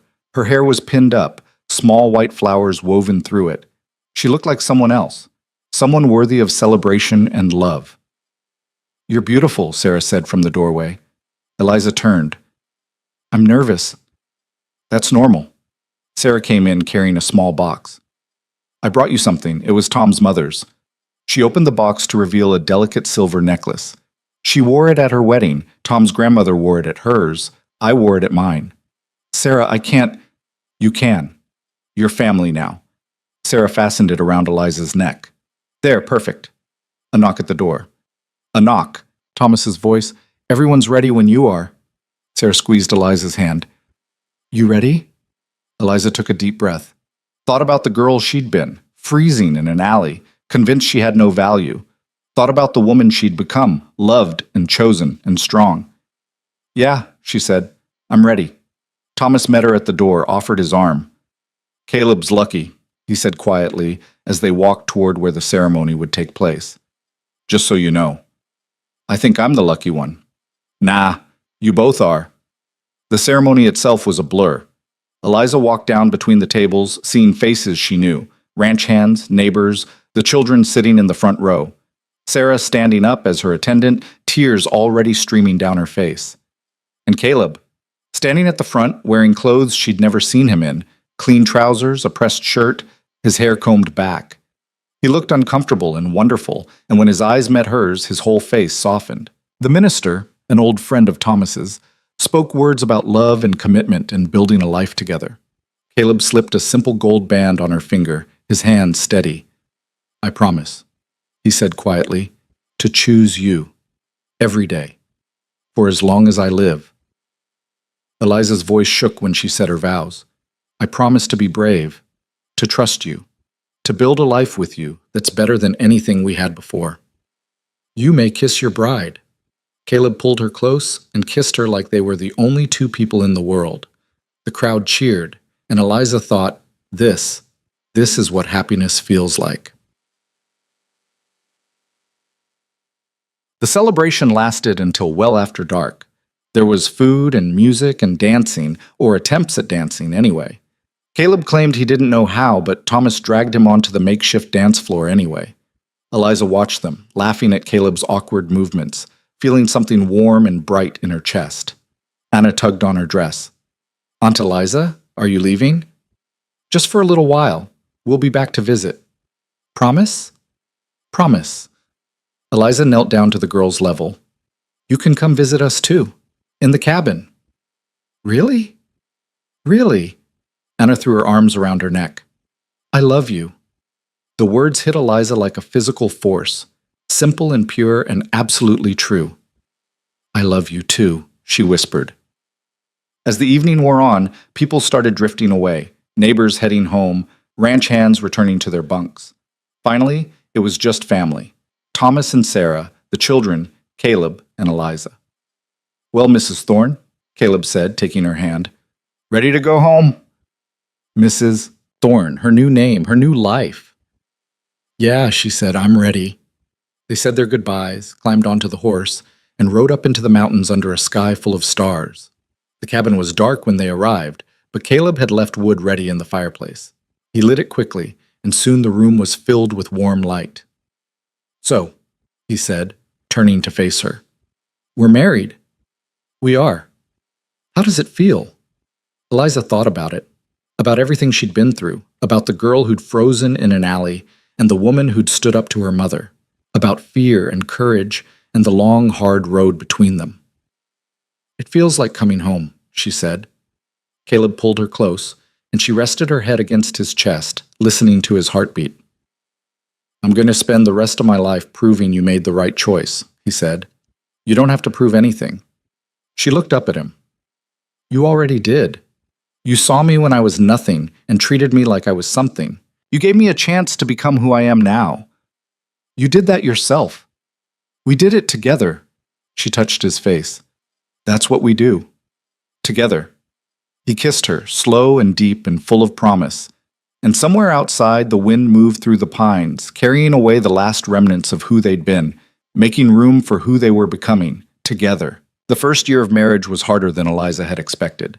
Not because of Caleb, he was patient and steady and exactly what she needed, but because being happy felt foreign, like wearing someone else's skin. She kept waiting for it to fall apart, for him to wake up one morning and realize he'd made a terrible mistake. You're doing it again, Caleb said one morning in early spring. They were sitting outside the cabin, watching the sun come up over the mountains. That thing where you go somewhere dark in your head. I'm fine. You're not. He took her hand. Talk to me. Eliza was quiet for a long moment, trying to find the words. I don't know how to just be happy, she said finally. Every time I feel good, there's this voice in my head waiting for it to end, waiting for you to leave or die or turn into your mother. She flinched. That's not fair. Isn't it? His voice was gentle. You're waiting for me to hurt you because that's all you've ever known. People hurting you. I'm trying not to. I know you are. He pulled her closer.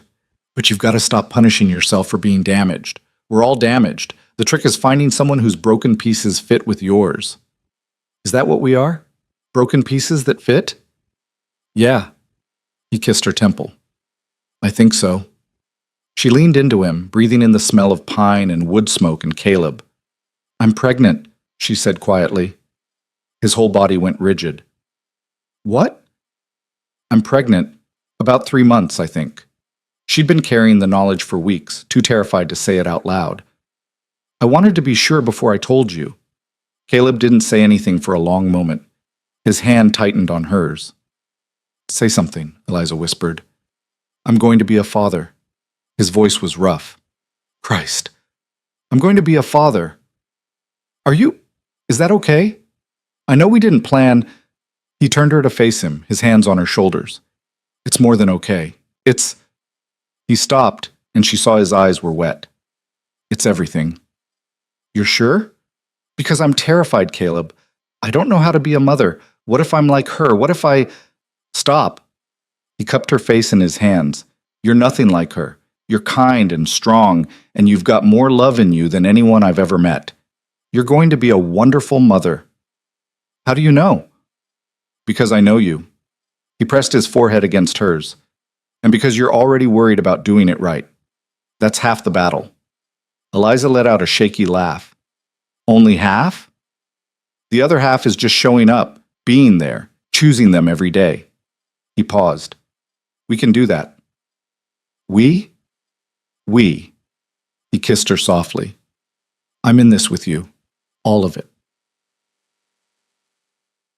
They told Thomas and Sarah the next time they visited the ranch.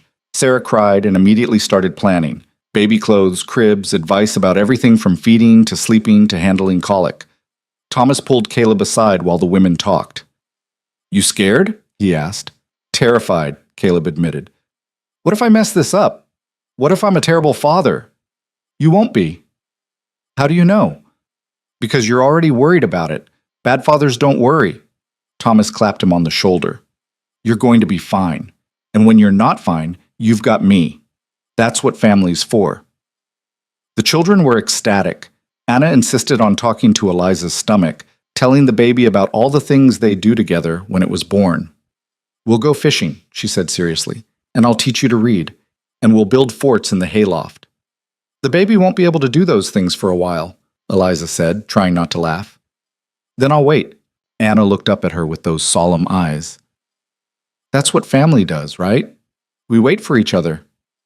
Eliza's throat went tight. Yeah, sweetheart. That's exactly what family does. The pregnancy was difficult.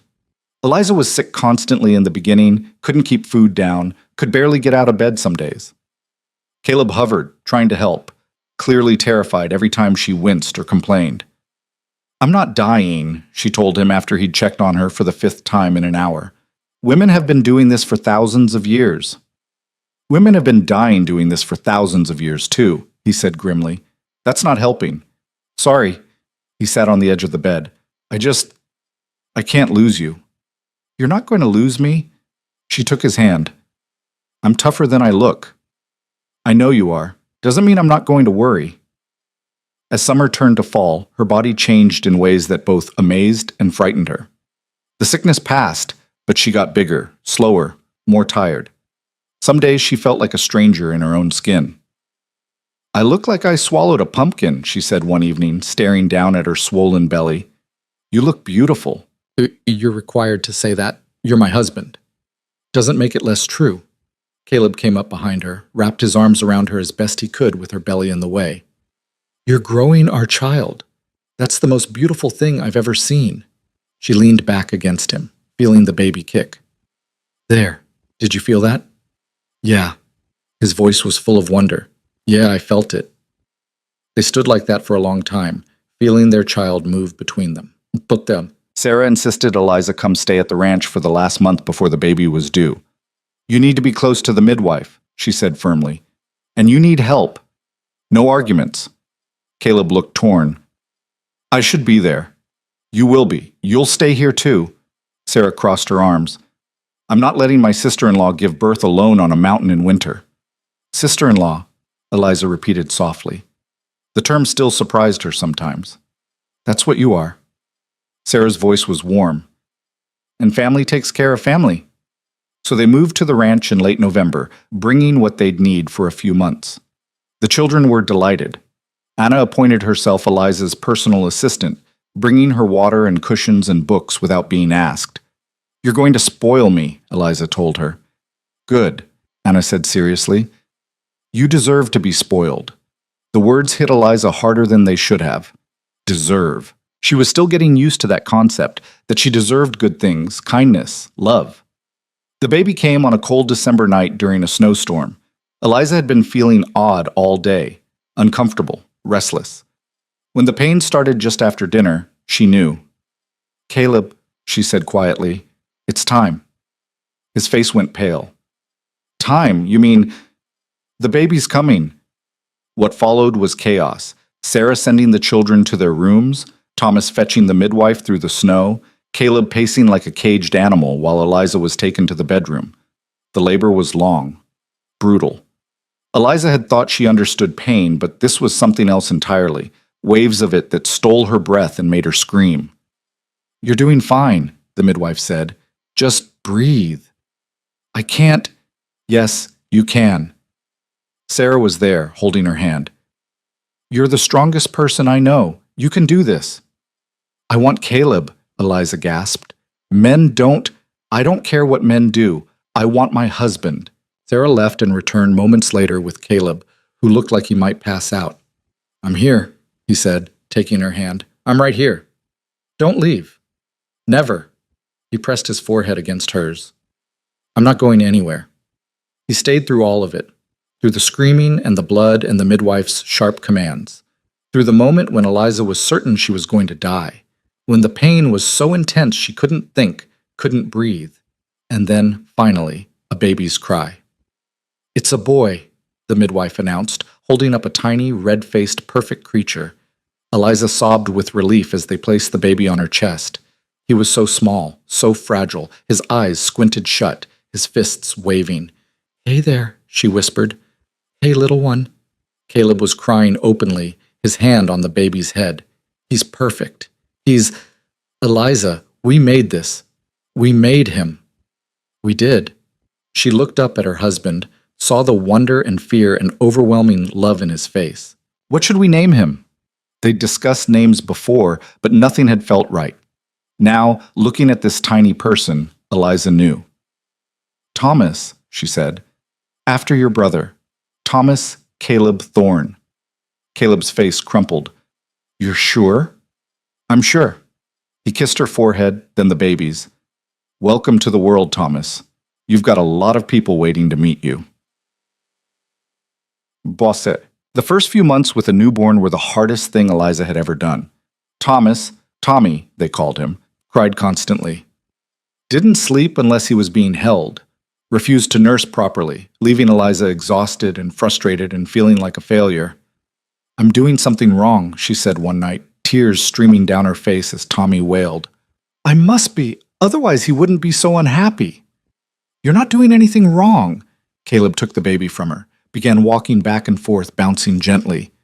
Babies cry. That's what they do. Not all the time.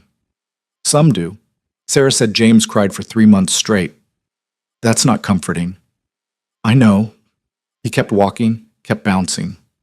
Slowly, Tommy's cries began to quiet. But we'll get through it, together. Eliza watched him, this hard, scarred man who'd spent years avoiding people, now cradling their son with infinite patience. You're good at this, she said quietly. At what? Being a father. He looked down at Tommy, now sleeping against his shoulder. I'm terrified every second that I'm going to break him. But you show up anyway, that's what matters. Yeah. He met her eyes. That's what you taught me. And slowly, things got easier. Tommy started sleeping for longer stretches, started smiling, then laughing, a sound that made Eliza's heart feel too big for her chest. Started reaching for things, exploring the world with wide, curious eyes. They moved back to the cabin in the spring, when Tommy was 4 months old. It felt different now, not just a refuge, but a home. A place where they were building a life, raising a family. Caleb built a cradle, spending weeks getting it perfect. Eliza sewed blankets and tiny clothes. They took turns walking Tommy around the cabin when he was fussy, singing songs neither of them could really carry a tune for. And slowly, Eliza began to believe something she'd never thought possible. She was a good mother. Not perfect. She made mistakes constantly, forgot to burp him sometimes, couldn't always figure out why he was crying, occasionally lost her patience and had to hand him to Caleb before she snapped. But she loved him, fiercely, completely, without reservation. And that, she was learning, was enough. Tommy was almost a year old when Margaret showed up.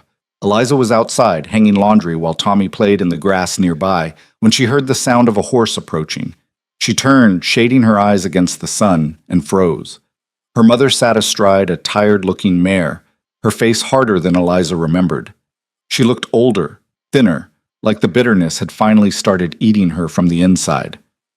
Mama, Eliza said quietly, don't call me that. Margaret dismounted stiffly. I'm not your mother anymore. You made that clear in town. What are you doing here? Heard you had a baby. Margaret's eyes flicked to Tommy, who was chewing on a stick. Wanted to see if it was true. Eliza's hands clenched into fists. You need to leave. That any way to treat your mother, after I came all this way? You threw me out to die. You don't get to show up now, and I came to make you an offer. Margaret's voice was flat. Things haven't been good since you left. Your siblings need help. I need help. And? So I'm willing to forgive you, let you come back. You and the baby both. We can... No. The word came out hard and final. Margaret's eyes narrowed.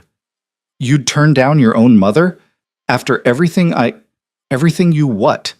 Everything you did for me? Eliza laughed, the sound bitter. You did nothing for me, less than nothing. You made my life hell for 19 years, then threw me away like garbage. I gave you a home, food, clothes. You gave me the bare minimum to keep me alive. That's not love. That's not even basic decency. Eliza moved closer to Tommy, putting herself between him and Margaret. I don't owe you anything. Not forgiveness, not help, not even this conversation. You ungrateful? I'm not ungrateful. Eliza's voice was steady now. I'm done. Done letting you make me feel small. Done believing the lies you told me about who I am. And who are you? Margaret sneered. Some mountain man's wife playing house in the middle of nowhere. You think that makes you better than me?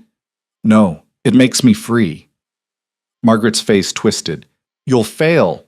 You'll be a terrible mother just like I was. You'll look at that baby one day and see nothing but a burden. The words were meant to wound, and they did, but Eliza had been expecting them, had been waiting for this exact fear to be voiced. Maybe, she said quietly, maybe I will have bad days, maybe I'll make mistakes, maybe sometimes I'll feel overwhelmed and frustrated and wish things were easier. See, you'll be just like, but I'll never make him feel worthless. I'll never lock him in cellars or throw him out or tell him he's a mistake. Eliza's voice was fierce now, because I know what that feels like. And I'm going to spend every day of my life making sure he never has to. Margaret was silent for a long moment. You think you're so much better than me, she said finally. So much stronger. But you're not. You're just pretending. Playing at being happy. One day you'll wake up and realize you're exactly what I always said you were. Nothing. Then I'll deal with it. Eliza picked up Tommy, held him against her chest. But I'm not going to waste another second of my life trying to prove myself to you. Fine. Margaret climbed back onto her horse. Don't come crying to me when everything falls apart. I won't. Eliza met her mother's eyes one last time. Goodbye, Margaret. Not Mama, not Mother, just her name. Margaret's jaw tightened. Then she turned the horse and rode away without another word. Eliza stood there for a long time holding Tommy, watching her mother disappear down the mountain path. She waited to feel something. Regret, maybe. Sadness. Some lingering thread of connection. But there was nothing, just relief, and the weight of her son in her arms. Your grandmother's gone, she whispered to Tommy. And good riddance. Tommy gurgled happily and grabbed her nose. Eliza laughed, feeling something loosen in her chest. Free. She was finally, completely free.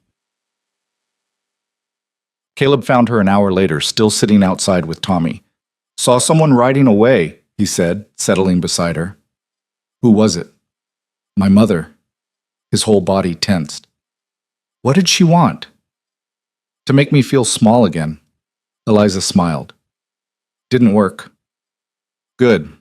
He put his arm around her. You tell her to stay away? I told her goodbye. For good this time. Caleb was quiet for a moment, then kissed the top of her head. How do you feel? Eliza thought about it. About the girl she'd been, desperate for her mother's love, willing to accept crumbs and call it kindness. About the woman she'd become, strong enough to walk away, brave enough to build something better. I feel free, she said. Good. He reached over to tickle Tommy's stomach, making the baby laugh. That's how you should feel. They sat together as the sun moved across the sky, watching their son discover grass and rocks and all the small wonders of the world. The years that followed weren't easy, but they were good.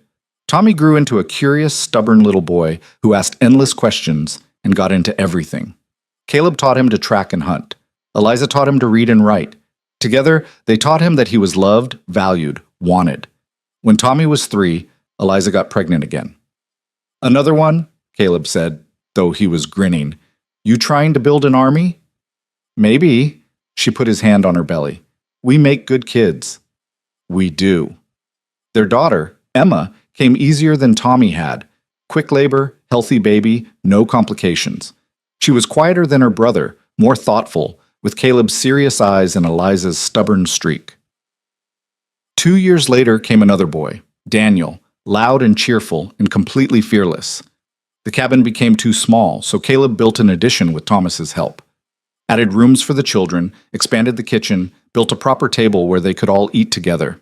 It wasn't fancy. The floors creaked, the windows rattled in winter, but it was theirs. Sarah visited often, bringing her children to play with theirs. The cousins ran wild through the mountains, building forts and catching fish and creating memories that would last lifetimes. Thomas and Caleb's relationship deepened. They worked together now, managing timber contracts, trading furs, helping each other through hard winters and difficult seasons. Never thought I'd see you like this, Thomas said one evening. They were sitting on the porch while the children played in the yard.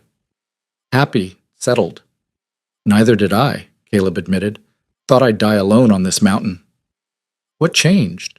Caleb looked over at Eliza, who was braiding Emma's hair while Tommy showed her a beetle he'd found. Found something worth living for. Someone, you mean? Yeah.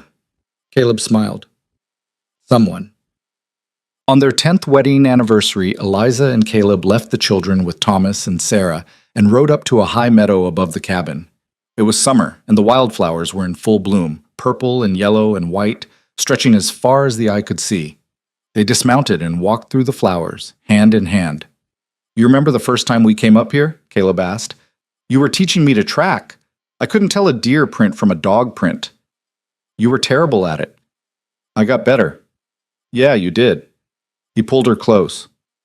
You got better at a lot of things. So did you. She looked up at him.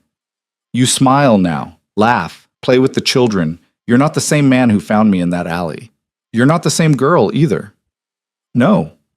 Eliza thought about who she'd been, broken and desperate, convinced she had no value. I'm not. They sat down in the flowers, and Caleb pulled out a small wooden box. Made you something, he said, handing it to her.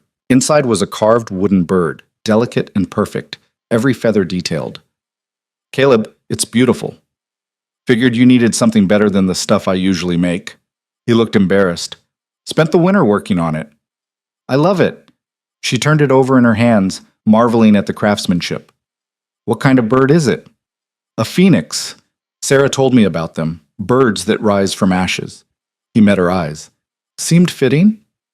Eliza's throat went tight. Thank you. For what? For everything. For saving me. For loving me. For giving me a family and a home and... Her voice broke. For seeing me when no one else did. You saved me too, Caleb said quietly. I was dead inside before you, just going through motions. You brought me back to life. They sat there for a long time, surrounded by flowers, the children's laughter carrying up from the valley below. You think they'll be okay? Eliza asked. Our children? Better than okay. Caleb's voice was certain. They've got something we never had. Two parents who love them, who'll fight for them, who'll teach them they matter. What if we mess up? What if we will mess up? Probably already have. He took her hand. But we'll also show up. We'll apologize when we're wrong. We'll do better. He paused. That's all anyone can do. Eliza leaned against him, feeling the solid warmth of him, the steady beat of his heart. I used to think love meant proving you were worthy of it, she said, earning it somehow, being good enough. And now? Now I know it just means showing up, choosing each other, being brave enough to be broken together. She looked up at him. You taught me that. We taught each other. They rode back down as the sun began to set, the sky turning gold and orange and pink. The cabin came into view, smoke rising from the chimney, lights in the windows. Home. Their children would be there, safe with Thomas and Sarah, waiting for them to return. And they would return. Today, tomorrow, always. Because that's what family did. They showed up. They chose each other. They stayed. Years later, when Eliza was older and her children had children of their own, someone asked her about her life, about how she'd gone from being abandoned to building something beautiful. She thought about it for a long time before answering. I was lucky, she said finally. Lucky that Caleb found me. Lucky that Thomas and Sarah took me in. Lucky that I got a second chance. But luck doesn't explain everything, the person pressed. You must have done something, made some choice that changed things. Eliza smiled. I chose to stay alive when dying would have been easier. I chose to trust when fear told me not to. I chose to believe I was worth loving, even when everything I'd ever learned said I wasn't. She paused. I chose to be brave. And that was enough? It was a start. She looked over at Caleb, now gray-haired and weathered, but still strong. The rest, the love, the family, the life we built, that came from choosing each other. Every single day. Even when it was hard. Especially when it was hard. She stood up, ready to go back inside where her grandchildren were waiting. We were both broken, she said, both convinced we didn't deserve good things. But we found each other in that brokenness, and we built something better than either of us could have built alone. What's the secret? The person asked. To making it work? Eliza thought about the years of struggle and joy, of mistakes and forgiveness, of showing up even when it hurt. "There is no secret," she said. "You just love each other, you choose each other, and you don't give up." She walked back toward the cabin, toward the sound of laughter and life, toward the family she'd built from nothing but courage and stubborn hope. Behind her, the mountain stood eternal and unmoved. But Eliza Hart Thorne, once abandoned, once deemed worthless, once left to freeze in an alley, had moved mountains of her own. And she'd done it by refusing to believe the lies, by choosing, every single day, to be more than what she'd been told she was, by building a legacy not of blood and bitterness, but of love and choice and unwavering resilience. The girl who'd been nothing had become everything. And that, in the end, was enough.